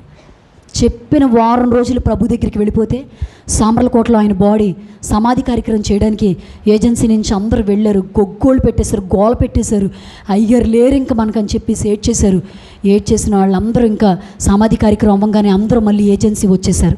వచ్చేసిన తర్వాత అప్పుడు అలా జరుగుతుండగా కొన్ని నెలలు అవుతున్నాయి. అక్కడ చుట్టుపక్కల కొంతమంది దైవజనులు వచ్చి ఆ సంఘం దగ్గరికి వచ్చి అంటున్నారు, మీకు పాస్టర్ గారు లేరుగా, మేము వచ్చి వాక్యం చెప్పమంటారా, మమ్మల్ని నడిపించమంటారా అని అడుగుతుంటే వాళ్ళు ఏం మాట్లాడుతున్నారు తెలుసా? జ్ఞానం లేదు, నాగరికత తెలియదు. అసలు ఒక్క మాట 4 సార్లు చెప్పాలి ఇప్పటికి కూడా. నేను ఇంట్లో నా రూమ్లో వాటర్ బాటిల్ ఉంది తెల్లదే, అది తీసుకురండి అన్న మాట 4 సార్లు చెప్తే కానీ అర్థం కాదు వాళ్ళకి. మా పిల్లలకు కూడా అంటే మైండ్ అంత స్పీడ్గా ఉండదు వాళ్ళది, అంత చురుగ్గా ఉండదు. దేవుడి విషయంలో చాలా బాగుంటారు, మళ్ళీ అంత స్పీడ్గా పనిచేయదు వాళ్ళని, అలాంటి మనుషులు. అలాంటిది చనిపోయిన గోపాలరావు గారు దైవజనుడు ఒక మాట చెప్తే యవనస్తులు వస్తారు, వాళ్ళ కోసం ఎదురు చూడండి, ఎదురు చూడండి అన్న మాటకి చూస్తూ ఆ వచ్చిన దైవజనులతో అంటున్నారు, మీరు రావక్కర్లేదండి అంటే. అదేంటి అలా మాట్లాడుతున్నారు? వాక్యం లేకపోతే, ప్రార్థన లేకపోతే దిగజారిపోతారు మీరు. సమాజంలో ప్రార్థన నడిపించే వాళ్ళు, వాక్యం చెప్పే సేవకులు ఇలాంటి వాళ్ళు లేకపోతే ఎలా నిలబడతారమ్మా అంటే, ఏం పర్లేదయ్యా, మా అయ్యగారు చెప్పారు ఆ వంశంలోంచి యవనస్తులు వస్తారని. ఎప్పటి వరకు ఎదురు చూస్తారు? దేవుడు పంపించే వరకు, వాళ్ళు వచ్చే వరకు మేము ఎదురు చూస్తామని చెప్పారు వాళ్ళందరూ. హల్లెలూయా. అలా చెప్పిన తర్వాత వచ్చిన దైవజనులకి ఏం మాట్లాడాలో అర్థం కాల. ఇక అట్లాగా వాళ్ళు ఇంటింటికాడ ప్రార్థన పెట్టుకుంటూనే ఉన్నారు. రాబోతున్న దైవజనుడి కోసం కన్నీళ్లు విడుస్తూ ఉపవాసం ఉండి ప్రార్థన చేస్తున్నారు. ఎన్ని నెలలు ఎదురు చూసారో చెప్పమంటారా? సుమారు అయితే వస్తానన్న దైవజనుడి కోసం మహా అయితే నెల, 2 నెలలు, 3 నెలలు అలా చూస్తాం. 10 నెలలు దైవజనుడి కోసం ఎదురు చూసారు వాళ్ళు. ఎన్ని నెలలు అంటే 2 నెలలు తక్కువ, సంవత్సరం వాక్యం, దేవుడు వాక్యం లేకుండా, దైవజనుడు లేకుండా ఉన్నారు. మీరు ఉంటారా? మీ అయ్యగారిని తీసుకెళ్తాను. అమ్మో వాక్యం లేకపోతే, మా అయ్యి లేకపోతే అసలు మేము ఉండలేమండి అని చెప్పొచ్చు. వాళ్ళ తీర్మానం, వాళ్ళ ధైర్యం నాకు నిజంగా చాలా ఆశ్చర్యం అనిపించింది. ప్రభు వాక్యం ఉంది, ప్రభు ఇచ్చిన ప్రార్థన ఉంది, దాన్ని పట్టుకొని మేము నిలబడతాం అని చెప్పి దానికోసం నిలబడిపోయారు. అలా నిలబడుతుండగా గోపాలరావు గారు ప్రభు దగ్గరికి వెళ్ళిపోయిన తర్వాత, గోపాలరావు గారి యొక్క మనవడు సునీల్ గారు వాళ్ళ తల్లిదండ్రులు మాట్లాడుతున్న మాట, అప్పటికి సునీల్ గారు కాకినాడ పోర్టులో పనిచేస్తున్నారు. ఉద్యోగం మంచి ఉన్నతమైన ఉద్యోగం, చాలా నమ్మకస్తులు. అయితే సునీల్, మీ తాతయ్య ఏజెన్సీలో చనిపోయారా, ప్రభు దగ్గరికి వెళ్ళిపోయారు ఆయన. అయితే సువార్త చెప్పేవాళ్ళు లేరురా, వాక్యం చెప్పేవాళ్ళు లేరు నాన్న. ఇంటికి నువ్వు జ్యేష్ఠుడు కదా, ఆయన తర్వాత తమ్ముడు ఉన్నాడు, చెల్లి ఉన్నారు, ఇంటికి నువ్వు పెద్దోడు కదా, నువ్వు వెళ్ళి చెప్పరా నానంటే ఆయన నేనా? ఆయన బాప్తిసం తీసుకున్నాడు, మారు మనసు తెలుసు, చర్చికి వెళ్తున్నాడు, అన్నీ తెలుసు ఆయనకి. నేనా? ఏజెన్సీ ప్రాంతమా? భుజాన ఒక సంచి తలుచుకొని ఆ ఇంటికి తిరిగే కర్మ నాకు పట్టలేదమ్మా. నాకు మంచి ఉన్నతమైన ఉద్యోగం ఉంది, అయినా ఆడియోలోకి నన్ను వెళ్ళమంటారేంటి? ఫోన్ సౌకర్యం ఉండదు, రోడ్డు ఉండదు, సౌకర్యాలు ఏముండవు, తినడానికే చచ్చిపోవాలి అక్కడ, నన్ను వెళ్ళమంటారేంటి అని చెప్పి సునీల్ గారు చాలా గట్టిగా మాట్లాడేసి తల్లిదండ్రులు చెప్పిన మాటను విధించేసి ఆయన ఉద్యోగంకి వెళ్ళిపోతూ ఉండేవారు. కానీ ప్రతిరోజు తల్లిదండ్రులు మాత్రం, నాన్న వెళ్ళరా, విశ్వాసులు ఎదురు చూస్తున్నారా, నీకోసమే ఎదురు చూస్తున్నారా అని చెప్పి మాట్లాడుతుంటే, మీకో దండం నేను చెప్పి దండం పెట్టేసి, ఎక్కడుంటే నా బుర్ర ఎలాగే తినేస్తారని చెప్పి ఇదే హైదరాబాద్ ఒక ఉద్యోగం చూసుకున్నాడు సునీల్ గారు. ఆల్రెడీ లెటర్ వచ్చేసింది, ఇక రేపే జాయిన్ అయిపోమన్నారు ఆయన్ని. ఆయన స్థితి చూసి ఆయన వెళ్ళిపోవడానికి రెడీ అయిపోయేసరికి ఒకటి నేను ఎప్పుడు చెప్తాను, ప్రభులోకి మీరు ఎలా వచ్చారు అని అంటే, ఆస్తి అంతా పోయిందండి, అప్పుడు ప్రభులోకి ఎలా వచ్చామంటే అనారోగ్య పరిస్థితి అండి, డాక్టర్లు కూడా నయం చేయలేని పరిస్థితి, ప్రభులోకి వచ్చా. మీరు ప్రభులోకి ఎలా వచ్చారండి అంటే, సృష్టికర్తను తెలుసుకోలేకపోయానండి, చాలా గట్టిగా 2 పీకాడు నన్ను, అప్పుడు ప్రభువుని తెలుసుకున్నాను. ఇలాంటి సాక్ష్యం చెప్పగలిగిన వాళ్ళు చాలామంది ఉన్నారు. ఇప్పుడు మీ దగ్గర ఒక్కొక్కరికి ఒక్కో సాక్ష్యం ఉంటుంది, ఎలా ప్రభులోకి వచ్చావు అంటే. దేవుడు చాలామందిని, అంటే ప్రభులోకి రావడం అనేది ఆషామాషయం కాదు. మీరు తీసుకున్న మాట, అపోస్తులైన పౌలుకి దేవుడు చాలాసార్లు మంచిగా చెప్పినప్పుడు వినలా. మనం కూడా చాలామంది చెప్తాం, అరే మందిరానికి రారా, చర్చికి రారా అని చెప్తాం, వినరు. ఎవరు చెప్తే వింటారో వాళ్ళు చెప్పాలి. అంటే అలాగా వాళ్ళకి వస్తే అనారోగ్యం రావాలి, లేకపోతే డబ్బందా పోవాలి, దేవుడే వచ్చి 2 పీకాలి, అంతేనా కదా? దేవుడే వచ్చి ఎవరిని పీకాడు అలాగ బైబిల్లో? ఎవరిని చెప్పండి? అపోస్తులైనా సౌలుగా ఉన్నప్పుడు దమస్కు ప్రాంతానికి క్రైస్తవుల్ని చంపడానికి వెళ్తున్నప్పుడు సాసి పీకాడు. మతిపోయి కింద పడిపోయి కళ్ళు దెమ్మ తిరిగిపోయి 2 కళ్ళు కనిపించలేని పరిస్థితి. నువ్వెవడవయ్యా అనగానే, నువ్వు హింసిస్తున్న క్రీస్తుని అనగానే దెబ్బగా మైండ్ చెదిరిపోయి, నువ్వు నిజంగా ఉన్నవాడువయ్యా అని చెప్పి మాట్లాడుతూ సాక్షాత్తు దేవుణ్ణి అనుసరించే కృపను, దేవుని కోసం ప్రాణాలు అర్పించే కృపను అపోస్తులైన పౌలుకి నా దేవుడు ఇచ్చేశారు. అంటే అర్థమవుతుందా? నువ్వు నమ్ముకున్న దేవుడు ఎంత పవర్ కలిగిన, ఎంత శక్తి కలిగిన దేవుడు, చాలా శక్తి కలిగిన దేవుడు. సునీల్ గారికి అదే వచ్చింది. బాత్రూమ్కి వెళ్ళారు, స్నానం చేశారు, ఇక వచ్చేస్తున్నారు బాత్రూమ్లో అనుకున్నగానే దేవుని స్వరం చాలా స్పష్టంగా ఆయనకి వినపడింది. ఈ విషయం నాతోనే పంచుకున్నారు, మరి ఎవరితో చెప్పలేదు ఆయన. అప్పుడు సునీల్, ఏజెన్సీ ప్రాంతంలో నా ప్రజలు వాక్యం లేకుండా అల్లాడిపోతున్నారు, నువ్వు అక్కడికి వెళ్ళకపోతే నిన్ను ఎలా తీసుకెళ్ళాలో అలా తీసుకెళ్ళి కూర్చోబెడతాను అని చెప్పి ప్రభు మాట్లాడంగానే గదిలోకి వచ్చేసిన ఆయనకి చిరుచౌంట్లు పట్టేసి బ్యాగ్ సదిరేసి ఉన్నాడు. అప్పటికే ఆయన సరేసుకుని పొద్దున్నే లేచి వాళ్ళ అమ్మగారితో అంటున్నారు, అమ్మ నేను వెళ్తున్నానమ్మా అన్నారు. వాళ్ళ అమ్మ నానేమో హైదరాబాద్ వచ్చేస్తున్నారేమో అనుకొని ఒక్కసారి ఆలోచించినానంటే, ఆలోచించానమ్మా, రాత్రి ప్రభు నాతో మాట్లాడారు, తిరిగి నేను ప్రభు సేవ కోసం ఏజెన్సీ ప్రాంతం వెళుతున్నాను అని చెప్పారు. సునీల్ గారు 2010 ఆయన ఆ ప్రాంతానికి వెళుతున్నప్పుడు ఆయన వయసు 21 సంవత్సరం, ఎగ్జాక్ట్గా 21 సంవత్సరం. ఏమీ తెలియని వయసు, 20-21, ఆ 2 సంవత్సరాల మధ్యలో ఉంటుంది ఆయన వయసు. అక్కడికి వెళ్ళారు. దైవజనుడు వస్తాడు అని చూస్తున్న సంఘం ఎదురు చూస్తున్నారు. వెళ్ళటంతో వెళ్ళారు.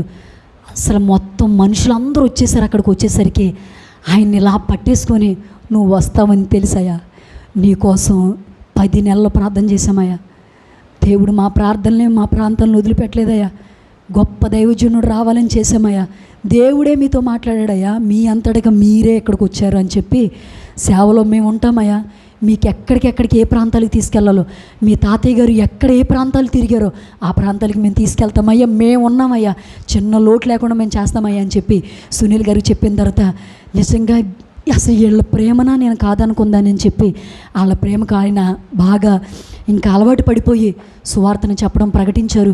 అసలు నిలబడితే మాట్లాడడం తెలియని ఆయనకి సంఘమే అన్నీ నేర్పించారు.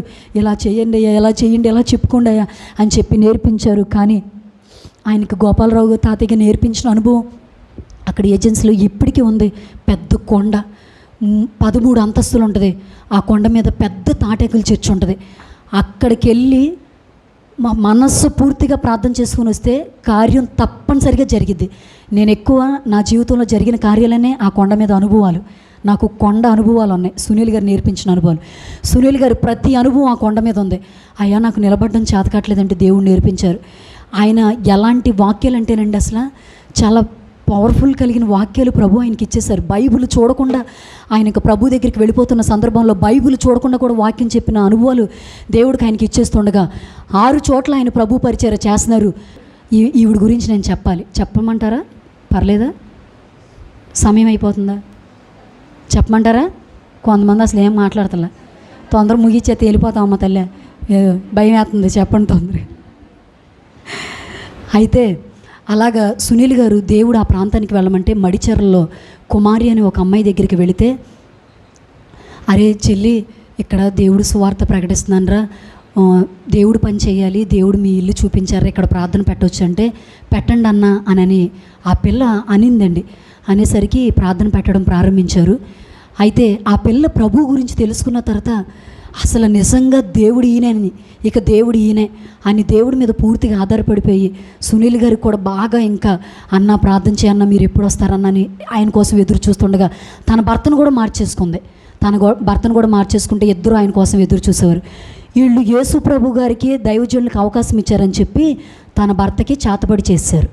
ఆ ఊరోళ్ళు దైవజనుడు అనేవాడు మన ఊరిలోకి రాకూడదు అని చెప్పి చేతబడి చేస్తే, తన భర్తకి ఎలా చేతబడి చేశారంటే, బాడీలో ఎక్కడ రంధ్రాలు ఉంటే, ఎక్కడ హోల్ ఉంటే అక్కడ బ్లడ్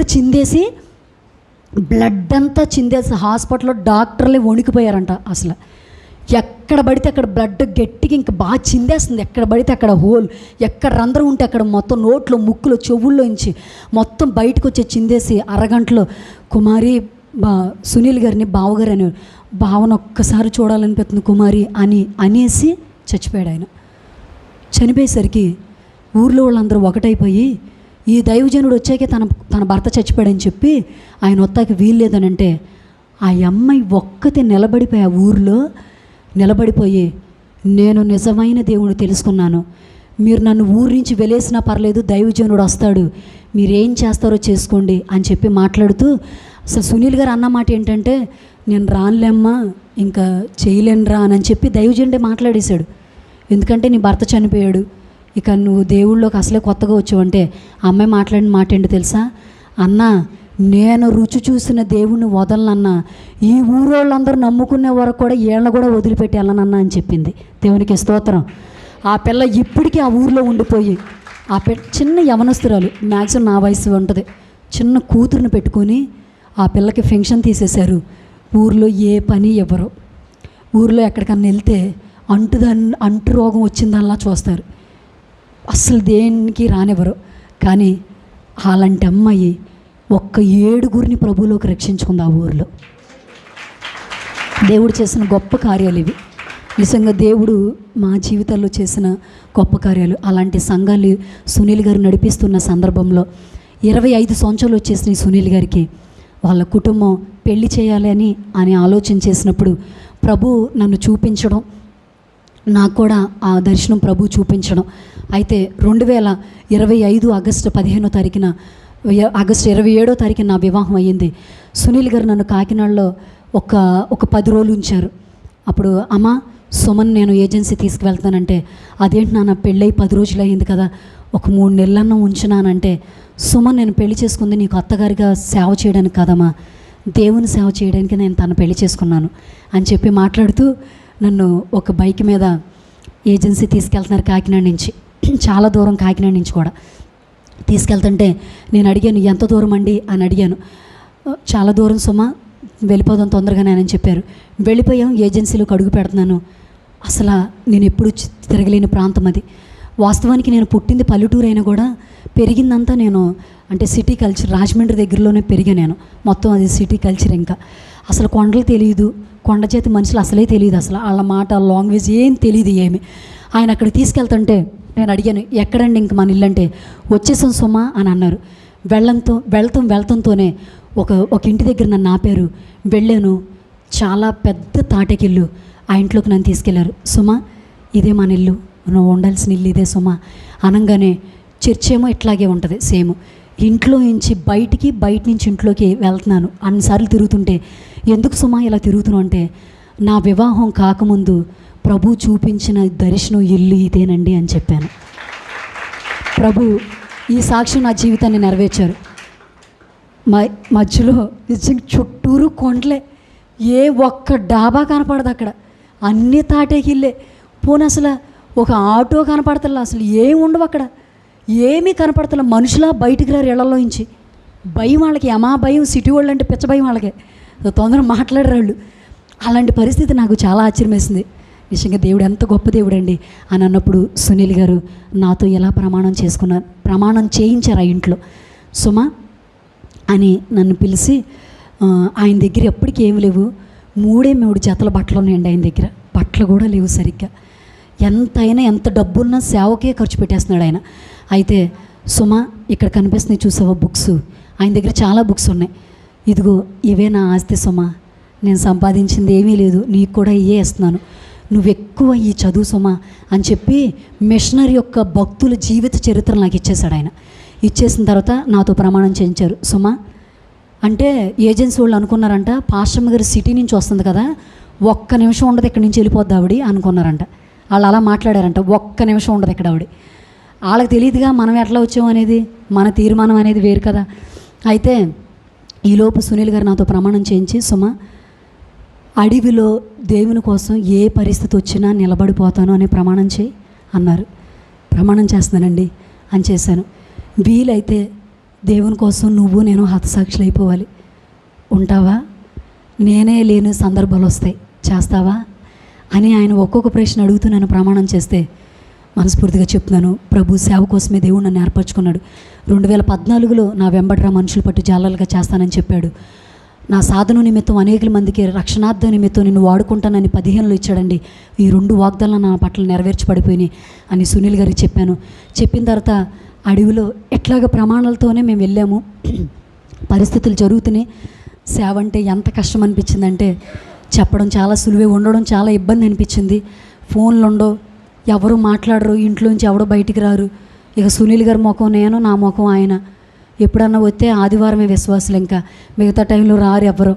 అలాంటి సందర్భంలో ఇంకా నేను దేవుడితో బాగా దగ్గరగా ఉంటూ ఇంకా మిషనరీ యొక్క భక్తుల జీవిత చరిత్రలు చదువుతున్నాను. ఇలా చదువుతున్న సందర్భంలో మా నాన్నగారు సడన్గా నేనున్న ఊరికి వచ్చారు. వాస్తవానికి మా నాన్నగారు నన్ను కాకినాడ ఇచ్చి పెళ్లి చేశారు అనుకున్నారు.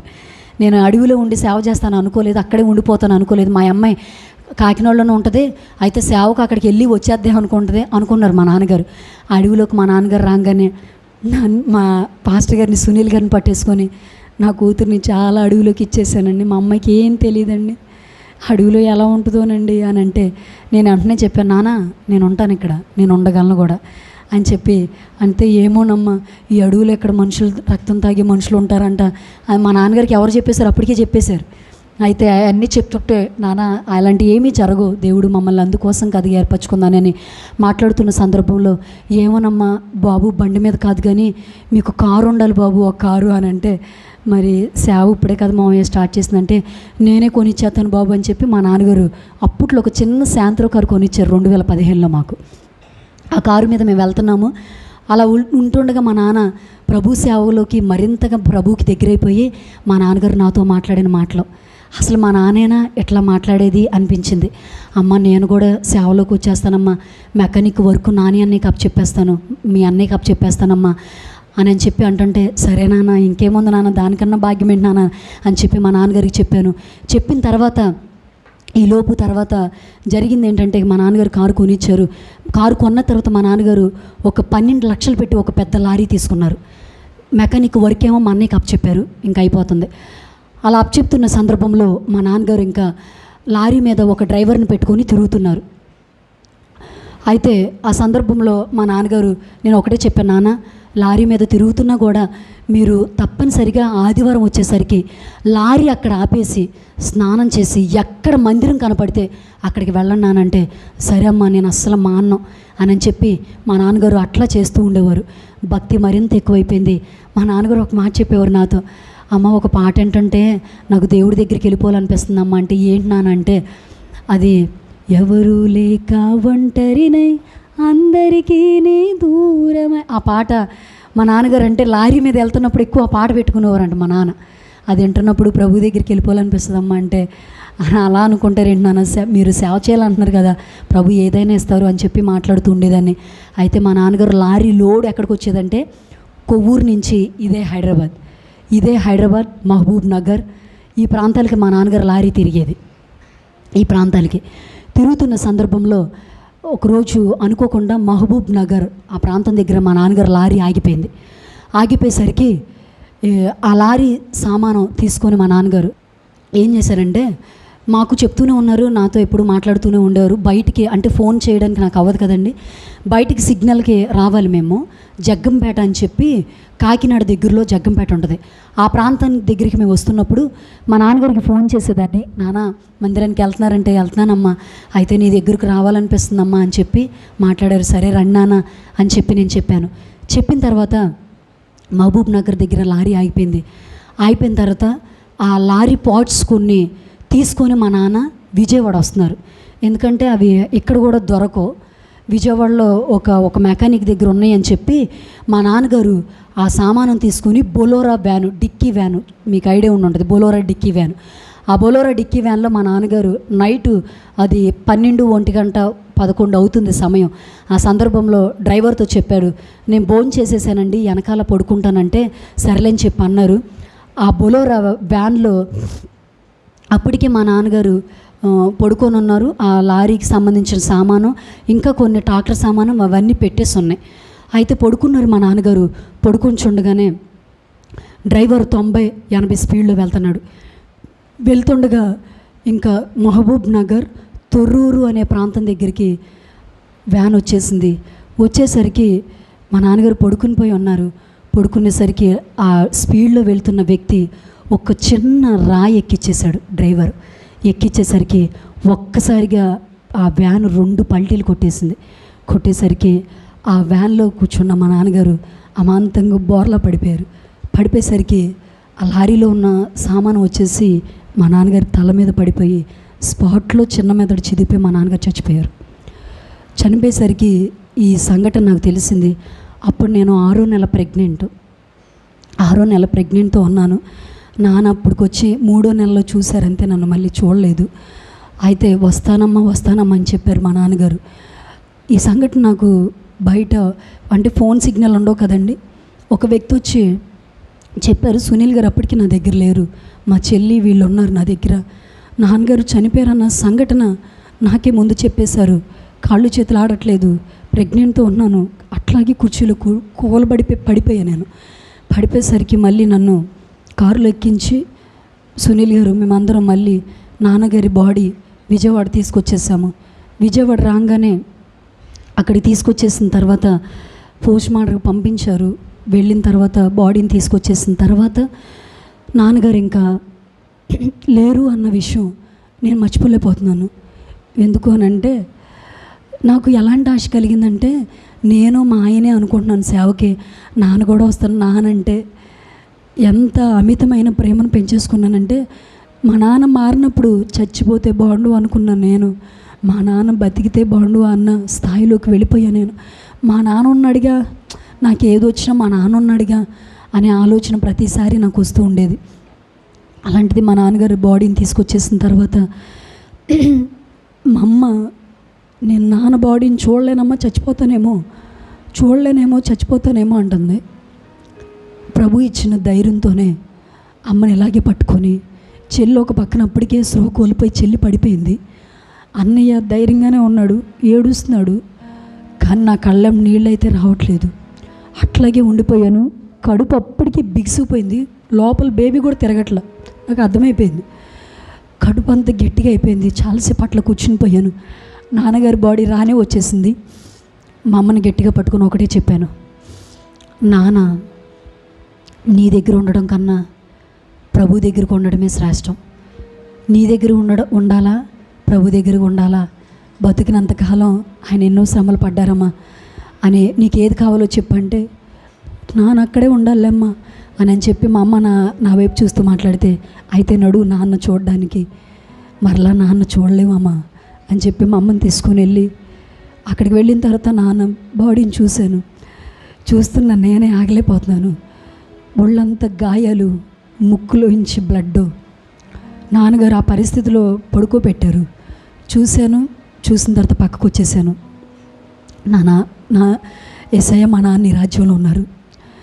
ఆయన పరిపూర్ణంగా పరిశుద్ధుడైపోయారు అప్పటికే. ఎందుకంటే సేవ అనే ఆలోచన తప్ప మరి ఇంకొక ఆలోచన రావట్లేదు. ఒక ఆత్మీయంగా ప్రభువుకి దగ్గరైపోయినోడికి ఇది తప్ప ఇంకొకటి రాదు. సేవ అనే పిచ్చి తప్ప ఇంకొకటి ఉండదు. మా నాన్న ఇలా చేస్తున్నారంటే ప్రభువులోకి పూర్తిగా వచ్చేసారు అనే ఆలోచన కలిగి, అందుకే దేవుడు మా నాన్నగారిని తీసుకోవడానికి ఇష్టపడ్డారు. అయితే ఒక వ్యక్తి చనిపోవాలంటే ఏదో ఒక కారణం ఉండాలి. అందుకే మా నాన్నగారు ఇట్లా వెళ్ళిపోయారేమో అని చెప్పి ఆలోచన నేను తీసుకున్న తర్వాత సమాధి కార్యక్రమం అయిపోయింది. ఎటోళ్ళటు అందరూ వెళ్ళిపోయారు. వెళ్ళిపోయిన తర్వాత నేను కొవ్వూరు వచ్చేసాను. అమ్మ, అన్నయ్యకి పెళ్ళి అయిపోయింది. సొంత నా మేనమామ కూతురునే ఇచ్చి పెళ్లి చేశారు.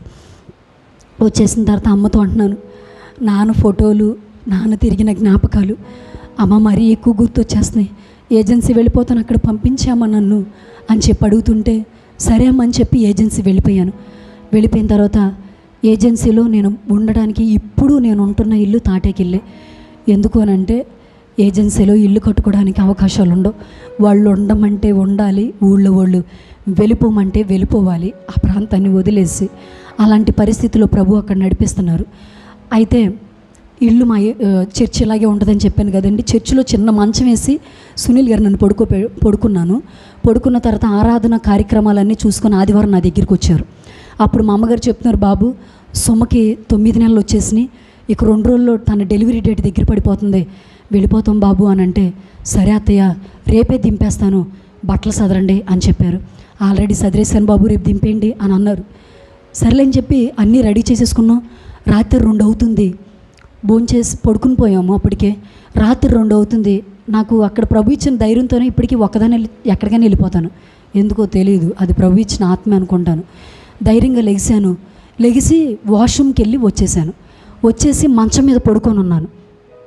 మంచం మీద అట్లా పడుకొని ఉన్నాను. పడుకున్న తర్వాత నాకు తెలియకుండానే సడన్గా ఫిడ్స్ వచ్చేసింది. నాకు ఫిడ్స్ చాలా గట్టిగా కొట్టేసుకున్నాను. అందులో గురకవాతం వచ్చేసింది. గురకవాతం అంటే డాక్టర్లు నాకు తర్వాత చెప్పారు, 100లో 1 వస్తుందంట ఈ గురకవాతం. ఆ గురకవాతం వచ్చేసింది. తర్వాత మోషన్ అయిపోయింది. మనిషిని చాలా లావ్ అయిపోయాను. సునీల్ గారు, మా అమ్మ మాత్రమే ఉన్నారు. వాళ్ళు ఎవరిని పిలవాలో అర్థం కావట్లా. త్వరగా నన్ను సునీల్ గారు నా కాళ్ళు, అమ్మ నా తల పట్టుకొని కారులోకి ఎక్కించి బయటికి రంపచోడవరం గవర్నమెంట్ హాస్పిటల్కి తీసుకెళ్తే వాళ్ళు చూడంగానే, ఈ అమ్మాయి పరిస్థితి చాలా సీరియస్గా ఉందండి, బయటికి రాజమండ్రి గవర్నమెంట్ హాస్పిటల్కి తీసుకెళ్ళిపోండి అంటే అక్కడికి నన్ను అంబులెన్స్లో తీసుకెళ్ళిపోయారు. ఫిడ్స్ రాకుండా ఇంజెక్షన్ చేసి పంపించారు. నాకు అక్కడికి వెళ్ళిపోయిన తర్వాత జాయిన్ చేసుకున్నారు. ఎన్ని ఇంజెక్షన్ చేస్తున్నా ఈ అమ్మాయి బీపీ కంట్రోల్ అవ్వట్లేదండి, కాకినాడ గవర్నమెంట్ హాస్పిటల్కి తీసుకెళ్ళిపోండి అని చెప్పారు. అక్కడ కూడా తీసుకెళ్ళిపోయేసరికి అంబులెన్స్లో తీసుకెళ్ళిపోయారు. సునీల్ గారు ఒక పక్కన కంగారు. మా అమ్మకి అప్పటికే నాన్నగారు చనిపోయి 4 నెలలు అవుతుంది అంతే. నాన్నగారు చనిపోయి కంగారు. హాస్పిటల్కి తీసుకెళ్ళగానే డాక్టర్లు చూసి అంటున్నారు, ఈ కేసును మేము తీసుకోమండి, తీసుకెళ్ళిపోండి అని అంటున్నారు. సునీల్ గారు కాళ్ళ పడ్డారు. ఏమండి ఫస్ట్ రాజమండ్రి తీసుకెళ్ళామండి, అక్కడి నుంచి ఇక్కడికి పంపించారండి అంటే, తీసుకోమయ్యా ఈ కేసు, బతకడం చాలా కష్టం, తల్లి లోపల బేబీ బతికిందో లేదో కూడా తెలియదు, తీసుకెళ్ళిపోండి అని అంటుంటే నేనేమో పక్కన ఫిడుస్తూ కొట్టేసుకుంటున్నాను, ఇంకా కంట్రోల్ అవ్వట్లేదు. ఆయన ఏడ్ చేస్తూ ఏం చేయాలో అర్థం కాక వెంటనే మామయ్యకి ఫోన్ చేశారు. నాన్న సుమకి ఇలా సడన్గా ఫిడ్స్ వచ్చిందానా, హాస్పిటల్కి తీసుకొచ్చాను రండి నాన్న కాకినాడ అంటే మామయ్య వచ్చారు. వచ్చిన తర్వాత డాక్టర్లతో కొంతమందితో రికమెండేషన్ చేయించి హాస్పిటల్లో జాయిన్ చేశారు. చేసిన తర్వాత డాక్టర్ గారు, సునీల్ గారు సైన్ చేయండి, మీరు సైన్ చేయండి, వీళ్ళ భర్త ఎవరు అని చెప్పి సునీల్ గారు పిలిచి సైన్ చేయించారు. ఏంటి అని అంటే, లోపల బేబీ అయినా బతుకుండొచ్చు, లేకపోతే తల్లి అయినా చచ్చిపోద్దండి, ఇద్దరిలో ఎవరో ఒకరు చచ్చిపోతారు, దానికి మీరు అంగీకారం అయితేనే సైన్ చేయండి అంటే సునీల్ గారు చాలా బాధతోనే సంతకం పెట్టేసి వెళ్ళిపోయారు. నన్ను డెలివరీ రూమ్లోకి తీసుకువెళ్ళారు. సునీల్ గారు ఒక చెట్టు దగ్గరికి వెళ్ళి ఆయన చెప్పారు, నాకు ఇలా ప్రార్థన చేశాను సుమాని కోసం, యేసయ్య తను ఒక గొప్ప దైవజనురాలు, సేవలోకి నేను వెళ్ళిన తర్వాత నాకు ఎంతో తోడుగా ఉంది, తను వచ్చిన తర్వాత నేను ఎంతో బలపరచబడ్డాను అని చెప్తూ ఆయన మాట్లాడుతూనే ఉన్నాడు. అలా మాట్లాడుతుండగానే ప్రార్థన చేశారు. సాయంత్రం 4 నాకు డెలివరీ అయిపోయింది. అయితే లోపల బేబీ పాప పుట్టింది, చనిపోయి పుట్టిందండి. పాప 3 కేజీలు పుట్టింది. పాప చనిపోయింది. చనిపోయిన బేబీని సునీల్ గారి చేతులకి ఇచ్చారు. నేను కూడా చూడలేదు అసలు. సునీల్ గారి చేతులకి ఇస్తే అట్లాగా ఆయన ఎత్తుకున్నారు. మాకు ఇది ప్రభు చిత్తం కాదేమో ప్రభు అని చెప్పి పాపని బాడీ అది పాతి పెట్టేసి వచ్చేసారు. హాస్పిటల్లో ఒక 9 రోజులు నన్ను ఉంచేసి ఇంటికి వచ్చేసాము. కాకినాడలో ఇంచుమించు మా అమ్మగారి దగ్గర 3 నెలలు అటు ఇటు ఉంటూ మళ్ళీ పరిచర్య నిమిత్తం ఏజెన్సీ వెళ్ళిపోయాను. ఏజెన్సీ వెళ్ళిపోయిన తర్వాత అక్కడికి వెళ్ళిన తర్వాత మళ్ళీ నేను 2019లో ప్రెగ్నెంట్తో ఉన్నాను. ఈ అమ్మాయి అడవిలో ఉండే తన కూతుర్ని చంపించేసుకుంది, కేవలం అడవిలో ఉండి.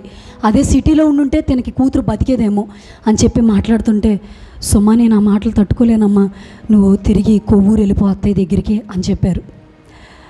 వెళ్ళిపోతున్నాను అనిపిస్తుంది, కానీ సునీల్ గారిని వదిలేసి వెళ్ళాలంటే భయంకరమైన పరిస్థితి. ఎందుకంటే సరిగ్గా వండి పెట్టేవాళ్ళు ఉండరు అక్కడ. ఆయన్ని అర్థం చేసుకుంటారు, చేస్తారు. ఆయనకి అదొక అంటే మీకు అర్థం అవ్వాలంటే మన దగ్గరగా ఉన్న వ్యక్తులను దూరంగా ఉన్న వ్యక్తులకి తేడా ఉంటుంది. ఆయన బాగా అలవాటు అయిపోయాను, నేను దూరం అవుతున్నాను అనేసరికి నేను వస్తూ ఉండాలి సుమా అని చెప్పి మాట్లాడేవారు. నాకు కూడా వెళ్ళలేక వెళ్ళాను. 3వ నెలలోనే అమ్మ దగ్గరికి వెళ్ళిపోయి 3వ నెల నుంచి 9వ నెల వచ్చే వరకు ఒక గాజు బొమ్మలాగే చూశారు నన్ను. చాలా చాలా ఖరీదైన మెడిసిన్స్ నాకు చూపించి, చాలా ఖరీదైన హాస్పిటల్లో మా అన్నయ్య చూపించి చాలా మంచి ట్రీట్మెంట్ అందించేవారు. అయితే మళ్ళీ చూస్తుండగానే అది 2020 మార్చి 5వ తారీఖున నాకు డెలివరీ డేట్ ఇచ్చారు. అయితే సునీల్ గారు ఏజెన్సీలో మార్చి 5 అని అక్కడ చాలా బహిరంగ సభ జరిగిద్దండి. మార్నింగ్ 5 గంటలకు స్టార్ట్ అయ్యింది, సాయంత్రం 4 గంటల వరకు ఉపవాసంతో ఉంటారు. ఎవరెవరితో మాట్లాడరు, మెడ కూడా చేతులు కూడా తిప్పరు, అసలు అట్లా ఉండిపోతారు అక్కడ ఏరియా ప్రజలందరూ. ఇంచుమించు ఆ మీటింగ్స్కి 4,000 మంది 5,000 మంది గ్యాదర్ అవుతారు. 7 మండలాల నుంచి వస్తారు ఏజెన్సీ ప్రాంత ప్రజలు. ఆ మీటింగ్స్లో young holy team John Wesley గారు వచ్చారు. ఆ సంవత్సరం 2020 వచ్చారు. ఆ మీటింగ్ అయిపోయిన తర్వాత సునీల్ గారు ఆరాధన కార్యక్రమాలు కూడా చూసుకొని నా దగ్గరికి వచ్చేసిన తర్వాత సునీల్ గారిని చూసి నేను సంతోషంతో ఉండపెట్టలేక, ఏమండి ఈ కడుపు చాలా నొప్పి వచ్చేస్తుంది, భరించలేకపోతున్నానండి బాధ, అయితే నాకు ఆపరేషన్ చేయమని చెప్తానండి డాక్టర్ కంటే. సరే సుమా నేనే చెప్తాను రేపు డాక్టర్ గారికి అని చెప్పి అన్నారు. నైట్ టైం అయ్యింది, ఇద్దరం ప్రార్థన చేసుకొని పడుకున్న తర్వాత పొద్దున్నే తెల్లవారుతుంది. సాయంత్రం పొద్దున్నే తెల్లవారుజాము 4 గంటలకే లెగిసి ప్రార్థన చేసుకున్న తర్వాత 5-6 సమయంలో నాకు మరలా నొప్పులు స్టార్ట్ అయ్యేసరికి వెంటనే నేను సునీల్ గారు లేపిన ఆయన ఏమండి నొప్పులు వచ్చేస్తుంది నాకంటే, అయితే సుమ ఇంకే ఉంది, నీకు డెలివరీ అయిపోద్ది, తప్పకుండా మనకు బాబు పుడతాడు సుమ, నాకు నమ్మకం ఉంది అని చెప్పి ఆయన అంటే ఆ సంతోషం ఆనందం పట్టలేక నేను ఆనందంతో ఉన్నాను. నన్ను కారులో ఎక్కించి రాజమండ్రి హాస్పిటల్కి తీసుకువెళ్ళిపోయారు. నన్ను చూపిస్తున్న హాస్పిటల్కి తీసుకెళ్ళేసరికి డాక్టర్ అమ్మ చూశారు, మొత్తం చెక్ చేసి ఏమీ తెలియట్లేదు సునీల్ గారు, బయట సిటీ స్కానింగ్ వేరే స్కానింగ్ సెంటర్ తీసుకెళ్ళనంటే అక్కడికి తీసుకెళ్ళారు. అక్కడికి తీసుకెళ్ళిన తర్వాత అమ్మ నాతోనే వచ్చింది. సునీల్ గారు నేను ఉన్నాము. అప్పటికే అమ్మ మానసికంగా నాన్న చనిపోయాడు, పాప చనిపోయిందని చెప్పి చాలా తలలో నరాలు వాసిపోయినాయి. డాక్టర్లు చెప్పిన మాట, సడన్గా ఈవిడికి ఏమన్నా న్యూస్ చెప్తే మీ అమ్మగారు పిచ్చిదైపోద్దండి అని చెప్పారు. నాకు నాన్నలేని పరిస్థితుల్లో అమ్మ బాగా ప్రేమించిన సందర్భం. అయితే ఆ సందర్భంలో స్కానింగ్ సెంటర్కి వెళ్ళి నేను స్కాన్ చేశారు, రిపోర్ట్స్ ఇచ్చేశారు సునీల్ గారికి. ఇచ్చేసి ఏంటండి అని అడిగాను. ఇచ్చేసిన తర్వాత సునీల్ గారు నా వైపు ఎలా చూస్తూ, సుమా లోపల బేబీ కదలికలు లేవంట అని అన్నారు. ఆ మాటలు మా అమ్మగారు వినేసి మా దగ్గర నుంచి దూరంగా వెళ్ళిపోతే మా అమ్మగారిని మళ్ళీ వెతుక్కుంటూ సునీల్ గారు తీసుకొచ్చి దగ్గర పెట్టుకొని నన్ను ఒక పక్కన పట్టుకొని హాస్పిటల్కి వెళ్ళాం. రిపోర్ట్స్ తీసుకెళ్ళంగానే డాక్టర్ చూశారు. చూడంగానే సారీ సునీల్ గారు, లోపల బేబీ చచ్చిపోయిందండి అన్నారు. అనేసరికి మళ్ళీ ఏం చేయాలో అర్థం కావట్లేదు. అయితే బేబీ లోపల చనిపోయి క్రాస్గా తిరిగిపోయిందండి, పెద్ద ఆపరేషన్ చేసి తీసేయాలండి అని చెప్పారు. సునీల్ గారు నా వైపు అలా చూస్తున్నారు. ఏంటి సుమా అని నా వైపు చూస్తుంటే నేను ఒక్కటే అంటున్నాను, అస్సలు మీరు ఏడవద్దండి, ప్రభు వైపు ఒకసారి చూడండి, బైబిల్లో ఉన్న యోబును ఒకసారి చూడండి, 10 మంది పిల్లలు ఒక్కసారి చచ్చిపోయారు, ఆయన అంతే ఆడవాళ్ళండి, మనకైతే గ్యాప్ వచ్చింది పర్లేదు అని చెప్పి మాట్లాడుతూ అట్లాగా ఆయన ఎక్కడ ఏడు చేస్తాడని ఆ మాటలు ధైర్యంతో చెప్పాను. కానీ హాస్పిటల్ థియేటర్కి తీసుకెళ్తున్నప్పుడు ఏడుస్తూనే ఉన్నాను, ఏదైనా నీ చిత్తమే జరగాలని. ఆపరేషన్ చేశారు, పెద్ద ఆపరేషను. లోపల నుంచి బేబీని తీశారు, బాబే పుట్టాడు. అయితే లోపల బేబీ పేగులు 2 ముళ్ళు వేసేసుకొని ఊపిరి ఆడక చచ్చిపోయాడు. అయితే డాక్టర్లు ఆ విషయం చెప్పిన తర్వాత బేబీని తీసిన తర్వాత వాళ్ళు మరలా చెప్పిన మాట, లోపల బేబీ గ్రీన్ కలర్లోకి వచ్చేసాడండి, చనిపోయి 2 రోజులు అయిపోయింది కడుపులో, ఈవిడికి తెలియలేదేమో అని అంటే, వాస్తవానికి నాకు అసలు ఏం తెలియపోయినా నేను ఇంక అట్లా ఉండిపోయాను, ఉన్నారులే అని అనుకున్నాను. అయితే అలా చెప్పిన తర్వాత ఇంక అసలు ఈవిడే చనిపోవాలి, ఈవిడి బతికారండి అని చెప్పిన తర్వాత 9 రోజులు హాస్పిటల్లో ఉంచి మరలా నన్ను ఇంటికి తీసుకొస్తే బాబునో పాపను ఎత్తుకొని వెళ్ళాల్సిన ఇంటికి నేను ఖాళీ చేతులతో అలాగా కడుపు పట్టుకుని వెళ్ళేసరికి మా అమ్మ నా వైపు చూస్తూ గుమ్మంలో పడిపోయింది. మనకెందుకు ఇలా జరుగుతుంది అమ్మా అని చెప్పి ఏడుస్తుంటే ఒకటే మాట చెప్పాను, ప్రభువుకి ఇష్టమైందమ్మా, మనల్ని ఎలా తీసుకెళ్ళడం దేవుడికి ఇష్టమైంది, నేను బాగానే ఉన్నాగా, దేవుడు మళ్ళీ ఇస్తాడు అని చెప్పి మా అమ్మతో మాట్లాడుతానే. కానీ ఇంట్లోకి వెళ్ళిపోయాక అస్సలు ఆగలేకపోయింది. నాన్న జ్ఞాపకాలు, ఫస్ట్ చనిపోయిన పాప, ఇవన్నీ గుర్తొచ్చేసి ఇంకా ఏడ్చేశాను. ఇదంతా జరిగిపోయిన తర్వాత, అది అయిపోయిన తర్వాత నేను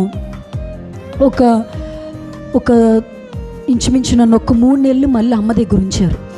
సునీల్ గారు ఇక వెళ్ళిపోతాను అనే, సుమ నేను ఇంక వెళ్ళిపోతాను, సేవ ఆగిపోతుంది సుమ అక్కడ అని చెప్పి ఆయన అన్నారు. సర్లేని చెప్పి తెల్లవారుజామున ఇద్దరం లెగిసి మోకాళ్ళేసి ఆయన మోకాళ్ళు వేశారు. నేను అట్లాగే కుట్లు పట్టుకొని నేను ప్రార్థన చేస్తున్నాను. సునీల్ గారు నాతో పాటు ప్రార్థన చేస్తున్నారు. కానీ ఇదే లైఫ్లో మళ్ళీ జరిగిపోద్దేమో అని ఎప్పటికీ నేను అనుకోలేదు. మళ్ళీ దేవుడు చూపించింది నాకు జరిగిపోద్దే అని భయం వేసింది. అట్లా అయిపోయిన తర్వాత తెల్లవారుజామున ప్రార్థన చేశాము. ఒకసారి ఒక మాట అడిగా, యేసయ్యా నా పిల్లలు లేరు, కానీ నా పిల్లలు ఎక్కడున్నారో ఒక్కసారి నాకు చూడాలనిపిస్తుంది, ఒకసారి చూపించా అని అడిగాను ఇట్లా ప్రార్థనలో. అలా అడుగుతుండగానే ప్రభు చేసిన గొప్ప కార్యం. కళ్ళు మూసుకుంటూనే ఉన్నాను. దేవుని యొక్క మహాసింహాసనం, చాలా పెద్ద సింహాసనం. ఆ సింహాసనం పక్కన నా పాప నా బాబు ఇద్దరు మోకాళ్ళేసి 2 చేతులు ఇలా జోడించి, యేసయ్యా మా అమ్మ నాన్న ఏజెన్సీలో పరిచర్య చేస్తున్నారు, వాళ్ళకి తోడుగా ఉండండి అని చెప్పి వాళ్ళిద్దరూ చేస్తున్న ప్రార్థన నాకు ప్రభు చూపించేసరికి చాలా సంతోషం వేసింది. ఆ సంఘటన చూస్తున్న నేనే మరలా ప్రార్థన చేస్తున్నాను, చాలు ప్రభా నా పిల్లలు నీ దగ్గర ఉన్నారు అని అనుకుంటూనే మరలా కళ్ళు మూసుకున్నాను. ఈలోపు పెద్ద బహిరంగ సభ జరుగుతుంది. అక్కడ నేను ఒక్కదాన్నే ఉన్నాను, సునీల్ గారు లేరు. అయితే ఇదేంటి ప్రభా ఎట్లా కనిపిస్తుంది అంటే, ఒక ఆవిడ వచ్చి అంటుంది, సునీల్ గారు చనిపోయినా ప్రభు దగ్గరికి వెళ్ళిపోయినా ఎలా సేవ చేస్తున్నారమ్మా అనగానే వెంటనే కళ్ళు తెరిచి చూసేసరికి నా పక్కన సునీల్ గారు మోకాళ్ళు వేసి ప్రార్థన చేస్తున్నారు.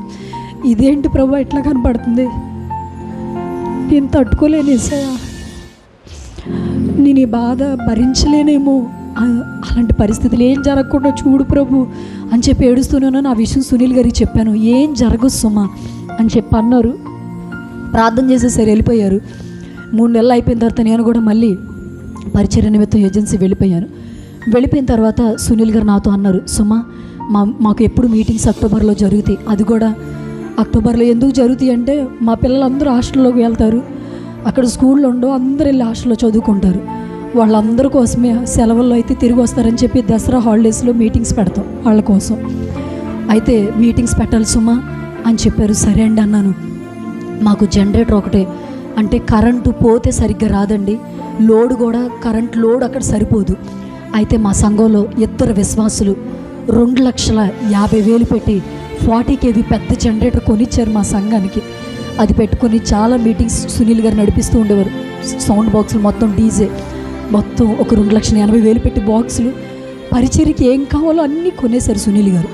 అయితే సుమా జనరేటర్ పాడైపోయింది, దీన్ని తీసుకొని వెళ్ళి బాగు చేయించుకొని వచ్చేస్తాను సుమా అని చెప్పారు. సరే అని అన్నాను. ఆ రోజు రాత్రి చివరిగా ఆయన మాట్లాడిన మాటలు నాతో, బాబు చనిపోయి 6 నెలలు అయింది, 5 నెలలు అవుతుంది. సునీల్ గారు నాతో మాట్లాడుతున్నారు ఇలాగా, సుమా రేపు నేను జనరేటర్ తీసుకొని వెళ్తాను అని అన్నారు. సరే అండి అన్న. అయితే అన్నం పెట్టి సుమా అన్నారు. నైట్ కరెంట్ లేదు, చిన్న క్యాండిల్ వెలిగించి అన్నం పెట్టాను. సుమా నువ్వు కూడా పెట్టుకొచ్చుకో అన్నారు. మీరు తిన్నాకే కదండి నేను తింటాను, ఎప్పుడు ఆయన తిన్నాక నేను తినేదాన్ని అంటే, లేదు సుమా నాకు నీతో తినాలనిపిస్తుంది ఎందుకు ఈరోజు అంటే, చాలా కొత్తగా మాట్లాడుతున్నారు మీరు అని అంటే, ఏమో సుమా పెట్టుకొచ్చుకుంటే ఇద్దరం కలిసి భోజనం చేసాము. నాకు నువ్వు ప్రమాణాలు చేసిన ప్రమాణాలు గుర్తున్నాయా సుమా అన్నాడు. ఇప్పుడు ఎందుకు అవి ఎందుకు ఇప్పుడు గుర్తు చేస్తున్నారు అంటే, ఎందుకు నాకు చెప్పాలనిపిస్తుంది సుమా, నీకు ఒకటి గుర్తుపెట్టేసుకో, సేవకి ఎప్పుడు ఎవరిని పిలవద్దు, పరిచర్యకి ఎవరిని పిలవద్దు, వచ్చిన వాళ్ళని వద్దు, చేస్తున్న వాళ్ళని వద్దు అనొద్దు, అది గుర్తుపెట్టేసుకో, ఎప్పుడు ఇది విషయం మర్చిపోకు సుమా అని చెప్పారు. నాకు ఇలా మాట్లాడింది భయం వేస్తుందండి, అలా మాట్లాడకండి అని అన్నాను. ఏం అవ్వదమ్మా, మామూలు చెప్తున్నా, నీకు చెప్పాలనిపించింది అన్నారు. పడుకుంటుంటే సుమా చర్చిలో పడుకుందాం సుమా, నాకు చర్చిలో పడుకోవాలనిపిస్తుంది ఈరోజు అన్నారు. చర్చిలోకి వెళ్ళాము. అంటే శారీరకంగా మేమిద్దరం అయితే చాలా దూరంగా ఉన్నాం. చర్చిలో పడుకున్నాము. పడుకున్న తర్వాత ఉదయం తెల్లవారిపోయింది. తెల్లవారిన తర్వాత 6 గంటల సందర్భంలో నాకన్నా ముందుగా లేచిపోతారు ఎప్పుడు ఆయన, నేనే లేటుగా లెగుస్తాను. లెగిసారు, బ్రష్ చేసేసారు, సుమ కాఫీ పెట్టన్నారు, తాగేశారు. సుమ బయలుదేరుతాను అన్నారు.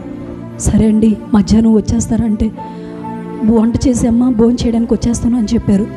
అనేసి బయలుదేరుతున్నారు. డాక్టర్ బాడీకి జనరేటర్ని తగిలించి సంఘంలో 2 యవనస్తుల్ని, చాలా చిన్న పిల్లల్ని, అలాంటి యవనస్తుల్ని తీసుకొని వెళ్ళారు. చెప్పాను కదండి, కాకినాడ దగ్గర జగ్గంపేట, మా ఊరు నుంచి 70 కిలోమీటర్లు. అక్కడికి ఎక్కించుకొని వెళ్తున్నారు. వెళుతుండగా దింపేసి వచ్చేస్తున్నారు. అది 2020 సెప్టెంబర్ 8వ తారీఖున. మీకు ఐడియా ఉందో లేదో, కరోనా అప్పుడే మన దేశాన్ని అతలాకుతలం చేసింది. వర్షాలు ఎక్కువ పడుతున్నాయి. మా ఏరియాలో మరింతగా ఎక్కువ పడితే వాగులు పొంగిపోతాయి గట్టిగా. అయితే సునీల్ గారు వస్తారని ఎదురు చూస్తున్నాను. నేను చాలాసేపు కూర్చున్నాను. సమయం 2 అయిపోయింది, ఇంకా రావట్లేదు. ఫోన్లు ఉండవు కదండి. చూస్తున్నాను. అట్లాగా మెట్లుంటే రోడ్డు మీద అట్లాగే మెట్ల మీద కూర్చొని చూస్తున్నాను. వర్షం పడుతుంది. ఈలోపు ఇంట్లోకి వెళ్ళాను. ఈలోపు ఒక అబ్బాయి బైక్ వేసుకొని వచ్చాడు. వచ్చేసరికి లోపలికి వచ్చేసాడు. వచ్చి అమ్మగారు అండి అని పిలిచాడు. ఏంటి నాన్న అని అడిగాను. అడిగేసరికి అమ్మగారు అయ్యగారు వస్తున్న ట్రాక్టర్ తిరగబడిపోయి లోయలో పడిపోయిందండి అని చెప్పారు. అనేసరికి ఏం మాట్లాడాలో అర్థం కావట్లేదు. సరిగ్గా చూసారా ఎవరిది అని అడిగాను. అయ్యగారు వస్తున్న ట్రాక్టరేనండి, జనరేటర్ అక్కడ పెట్టేశారంట, వస్తుండగా ట్రాక్టర్ లోయలో పడిపోయింది అమ్మగారు. అయ్యగారు కనిపించట్లేదు, 2 అబ్బాయిలు మాత్రం ఉన్నారు అన్నారు. మరింతగా గుండె జారిపోయింది నాకు. రోడ్డు మీదకి వచ్చేసాను పరిగెత్తుకుంటా. ఎక్కడ జరిగిందో ఒకసారి నన్ను తీసుకెళ్ళినానా అని అడుగుతున్నాను. ఈలోపు ఆటో వస్తే ఆటోలోకి ఎక్కేసాను. ఎక్కేసి నేను సునీల్ గారు పడిపోయిన అక్కడికి వెళ్ళాను. ఒక్క 10 కిలోమీటర్లో నా దగ్గరికి వచ్చేస్తారు ఆయన. అక్కడికి వెళ్ళేసరికి పెద్ద లోయలో ట్రాక్టర్ తిరగబడిపోయింది. ట్రాక్టర్ కింద సునీల్ గారి బాడీ చెయ్యి ఒక్కటే ఇలా కనిపిస్తుంది, ఏం కనిపించట్లేదు. ఇలా అన్న దయచేసి బాడీని తీయండి అన్న, ఆయన కింద బతికే ఉంటాడన్న, లేపండి అన్న, దయచేసి దండం పెడతాను మీకు, లేపండి అన్న అని చెప్పి ఏడుస్తూనే అరుస్తూనే ఉన్నాను. 50 మంది లేపామమ్మా, అసలు ట్రాక్టర్ని తీయలేకపోతున్నాం మేము అని చెప్పి వాళ్ళందరూ మాట్లాడుతుంటే ఒక్కదాన్ని అలా కూర్చుని పోయాను. ఈలోపు అమ్మోళ్ళకి అందరికీ తెలిసింది. మా అమ్మ ఏమైపోతుందో ఒక ఆలోచన వచ్చేస్తుంది నాకు. ఎందుకంటే చాలా ఆశయాలతో వెళ్ళాను ఏజెన్సీ, సేవ చేయాలి సునీల్ గారితో. ఆయన చేసిన ప్రమాణాలు మర్చిపోకూడదు, అవన్నీ గుర్తొచ్చేస్తున్నాయి. అయితే సునీల్ గారి బాడీ మధ్యాహ్నం 3 గంటలకు పడిపోతే ఎలా పడిపోయింది అంటే, ట్రాక్టర్ ఎదరు చక్రం వెళ్ళిపోతుంది, వెనకాల కూడా వెళ్ళిపోద్దని చెప్పుకొని ఆయన వచ్చేస్తుండగా వెనకాల చక్రం ఒక్కసారి బురదలో ఇలా కూరుకుపోయి ఇట్లా ట్రాక్టర్ పైకి లేసేసరికి ఇటు కూర్చున్న అబ్బాయి బండ మీద పడిపోతే ఆ అబ్బాయి తల పగిలిపోయింది. ఆ అబ్బాయికి 8 కుట్లు పడ్డాయి. ఇంకొక అబ్బాయి ట్రాక్టర్ లోపల ఇంజిన్లోకి వెళ్ళిపోయాడు. ఆ అబ్బాయిని తప్పిద్దాము అని చెప్పి సునీల్ గారు అబ్బాయిని పక్కలాపి బండ మీదకి వెళ్ళి పడిపోయారు. ఈ లోపు లెగుద్దామనే పరిస్థితిలో ట్రాక్టర్ వచ్చి ఆయన మీద పడిపోయింది. సునీల్ గారు అక్కడికక్కడే ప్రభు దగ్గరికి వెళ్ళిపోయారు. వెళ్ళిపోయేసరికి చూశాను. అయితే క్రొక్లీన్కి ఫోన్ చేశారు. మధ్యాహ్నం 2 గంటలకు బాడీ పడిపోతే అర్ధరాత్రి 3 గంటలకి ఆయన బాడీని తీశారు బయటికి. అంత సమయం పట్టింది. చెప్పలేని లోయలో బురదలోకి కూరుకుపోయాడు ఆయన. చాలా లోతులోకి వెళ్ళిపోయాడు. పైకి తీశారు. అట్లాగే ఉన్నారు. ఎక్కడ ఏ దెబ్బ తగిలినట్టుగానే ఉన్నారు. ప్రశాంతంగా పడుకొని ఉన్నట్టుగానే ఉన్నారు. పోస్ట్ మార్టంకి పంపించారు. నేను మరలా నా సొంత ఎర్రంరెడ్డిపాలెం అక్కడికి వచ్చేసాను. మా అమ్మ అలాగే ఉండిపోయారు గోడకి. అమ్మ అని మాట్లాడుతున్న ఒక్క మాట మాట్లాడతలేదు. భయం వేసింది నాకు. నాకు ఇంకా పెద్దదికి ఎవరైనా ఉన్నారంటే అమ్మే. అయితే అమ్మ ఎస్ఐమ్మ అమ్మ అని చెప్పి నేను మాట్లాడుతూనే ధైర్యం ఇవ్వండి, నా కళ్ళంటే ఒక చుక్క నీళ్ళు రాకూడదు, ధైర్యం ఇవ్వండి, నేను ఏడిస్తే వీళ్ళందరూ ఏడ్చేస్తారు అని చెప్పి అడుగుతున్నాను. ఈలోపు సునీల్ గారి యొక్క బాడీ వచ్చేసింది. వచ్చేసిన తర్వాత ఒక ప్లేస్లో పడుకోబెట్టారు. అందరూ చూస్తున్నారు. నేను కూడా వెళ్ళాను. అప్పటికి మా అన్నయ్య అక్కడ జాన్ వెస్లీ అన్నయ్య, ఈయన ఎవరంటే గుండుగోలు ప్రాంతంలో, ఏలూరు ప్రాంతంలో పరిచర్య చేస్తున్నారు. నీ కృపలేని క్షణం అన్న పాట రాసింది మా అన్నయ్య, సొంత మా అన్నయ్య. వాళ్ళ నాన్నగారే మాకు ఆత్మీయ తండ్రిగా ఉండేవారు. ఆ సందర్భంలో అన్నయ్య అక్కడ ఉంచున్నారు బాడీ దగ్గర. నా వైపు చూస్తున్నారు, నేను పక్కనే ఉన్నాను. ఈలోపు కొంతమంది విశ్వాసులు ఎట్లా మాట్లాడుతున్నారు, ఈయన ఏదో తప్పు చేసి ఉంటాడండి, ఈయన ఏదో పాపం చేసి ఉంటాడు, అందుకే ఎంత ఘోరమైన మరణం వచ్చేసింది, అందుకే వాళ్ళ పిల్లలు చచ్చిపోయారు అంటుంటే ఆ మాట నేను విన్నాను.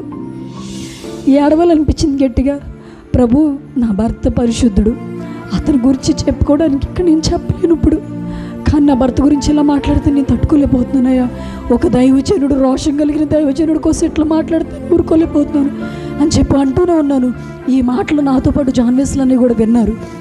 అన్నయ్య వెంటనే మైక్ తీసుకొని, ఒక్కసారి మైక్ ఉన్న బ్రదర్ అని తీసుకొని, ఈ మాట అంటున్నందుకు క్షమించండి, ఇక్కడ ఎవరో మాట్లాడుతున్నారు ఘోరమైన మరణం అని. ఒక విధంగా చెప్పాలంటే సునీల్ గారు తన భార్య కోసం ఏదో కొనుక్కు రావడానికి వెళ్ళారా? సంఘంలో ఒకటి పాడైపోతే విశ్వాసులు చేయవలసిన పని దైవజనుడి భోజనాల మీద వేసుకొని ఇంటికి తిరిగి వస్తుండగా ప్రభు కోసం హతసాక్షి అయిపోయాడు అని చెప్పారు. ఆ మాట విన్న నాకు చాలా ధైర్యం కలిగి, కొత్తలో ఆయన మాట్లాడిన మాటలు గుర్తొచ్చినాయి. దేవుని కోసం హతసాక్షి అయిపోయారు, హతసాక్షి అన్న మాట గుర్తొచ్చి, నాకన్నా మీరు ముందుగా హతసాక్షి అయిపోయారండి అని చెప్పి నేను అలా మాట్లాడుతున్నాను. ఆ మాటలు మాట్లాడుతుండగానే ప్రభు ఆత్మ నాతో మాట్లాడుతుంది ఒక్క మాట. ఇది నిజంగా దేవుడిచ్చిన మాట తప్ప కానీ సామాన్యమైన ఒక ఆడపిల్లమైన నేను, ఒక వ్యక్తిగా నేనేమీ చేయలేను. సుమా, చనిపోయిన సునీల్ నా దైవజనుడు, వదిలేసిన సేవ నువ్వు చేస్తావా అని చెప్పి ప్రభు నాతో మాట్లాడుతుంటే చాలా గట్టిగా అరిసి చెప్పాలనిపించింది. నేను చేస్తానయ్యా అని అరిసి చెప్పాలనిపించింది. చెప్పడానికి అక్కడ అవకాశం లేదు. వెంటనే అన్నయ్య దగ్గర అన్న ఒక్క మాట చెప్తున్నా, ఒకసారి మైక్ ఎవరంటే, ఇప్పుడు ఇక్కడ ఏం మాట్లాడుతూ వద్దమ్మా, ఇక్కడ ఏం మాట్లాడొద్దు అంటుంటే, ఇప్పుడు నేను మాట్లాడాలన్నా ఇక్కడ దయచేసి ఇవ్వండి అంటే పట్టుకున్నాను. ప్రభువు ఇచ్చిన ధైర్యమే అది. ఇప్పటికీ నేను అది మర్చిపోలేను. ఎందుకు నా మీద అంత అపారమైన ప్రేమ, అంత నమ్మకం ఎందుకు పెట్టేసుకున్నాడా దేవుడు అని. అప్పుడు ఒక్క మాటే ప్రభు పలికించారు. సునీల్ గారు ఎక్కడైతే చనిపోయారో, ఎక్కడైతే సమాధి చేయబడుతున్నారో, ప్రభు వచ్చే వరకు లేదా నేనే ప్రభు దగ్గరికి వెళ్ళే వరకు పెళ్లి చేసుకోకుండా ఇదే ఏజెన్సీ ప్రాంత ప్రజల కోసం, ప్రభు కోసం నేను సేవ చేస్తాను, నా కోసం ప్రార్థన చేయండి అని చెప్పాను. అలా చెప్పిన తర్వాత దేవునిచ్చిన కృపను బట్టి సునీల్ గారి బాడీని పోస్ట్ మార్టంకి అంతా అయిపోయిన తర్వాత కూడా, వచ్చేసిన తర్వాత కూడా చాలామంది కొన్ని మాటలు మాట్లాడుతున్నా, బాడీని తీసుకెళ్ళేటప్పుడు కొన్ని మాటలు మాట్లాడుతున్నా, అవన్నీ తట్టుకొని అలా నిలబడ్డాను. సమాధి కార్యక్రమం అయిపోయింది, ఇంటికి వచ్చేసాం. మా అన్నయ్య వచ్చారు, మా అన్నయ్య భార్య వచ్చి నా ఎదురుగా నిలబడ్డారు. ఏడవకుండా వదినా అని అంటున్నారు. నేను మీ బావగారి గురించి ఆడవట్లేదని, ఎలా నిలబడాలి, ఏం చేయాలో అర్థం కావట్లేదని. అయితే నాకు ఒక మాట ఇవ్వండి అన్నయ్య, ఒక్క సంవత్సరం ఏజెన్సీలో నా కోసం ఉంటానని ఒక్క ప్రమాణించి, ఒక్కదాన్ని ఉండలేనన్నా, దయచేసి నా కోసం ఉండి ఒక్క సంవత్సరం ఉంటారా మీరిద్దరు అని చెప్పి అడిగినప్పుడు వాళ్ళు నా వైపు చూస్తూ మన్ని గట్టిగా నన్ను పట్టేసుకొని, చెల్లి బాగున్నప్పుడు ఒక మాట చెప్పారు, నాని ఇంటికి పెద్ద కొడుకు నువ్వే, అసలు నువ్వు చెయ్యాలి సేవ అని చెప్పారు చెల్లి. ఆ మాట నాకు గుర్తొస్తుంది చెల్లి.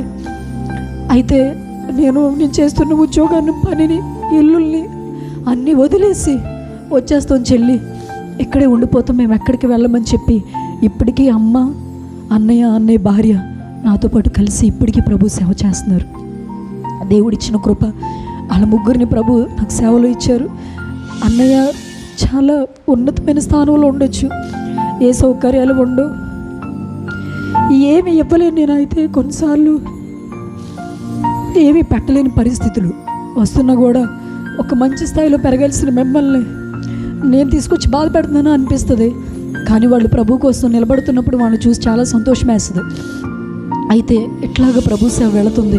సునీల్ గారు 6 చోట్ల పరిచర్ను అప్పచెప్పేసి వెళ్ళిపోయారు. మొన్నే రీసెంట్గా నేను 7వ చోట పరిచర్య కొనసాగించాను. అయితే సునీల్ గారు సెప్టెంబర్ 8వ తారీఖున ప్రభు దగ్గరికి వెళ్ళిపోతే పెట్టవలసిన మీటింగ్స్ నేను ఆపలేదు.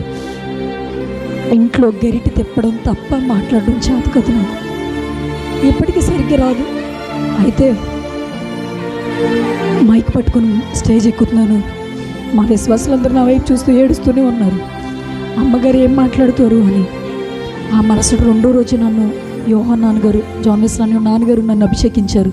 సేవకురాలికి పూర్తిగా ఈవిడి సేవకి పూర్తి అర్హురాలు, అన్నీ చేయగలిగిన సామర్థ్యత కలిగినది, అందుకే ప్రభు ఈ యోగ్యత తనకిచ్చాడు అని చెప్తూ నన్ను నిజంగా యెరూషలేము నుంచి తీసుకొచ్చిన ఇంచుమించు అది 12,000 ఉంటుంది ఆయిల్, ఒలీవ ఆయిల్, స్వచ్ఛమైన ఆయిల్తో రాజులను అభిషేకించిన ఆయిల్ నా కోసం వెస్లన్న తీసుకొచ్చినప్పుడు ఆయిల్తో నన్ను అభిషేకించాడు. దేవుని యొక్క మహాశక్తి నా మీద నిలిచిపోయింది అట్లాగా.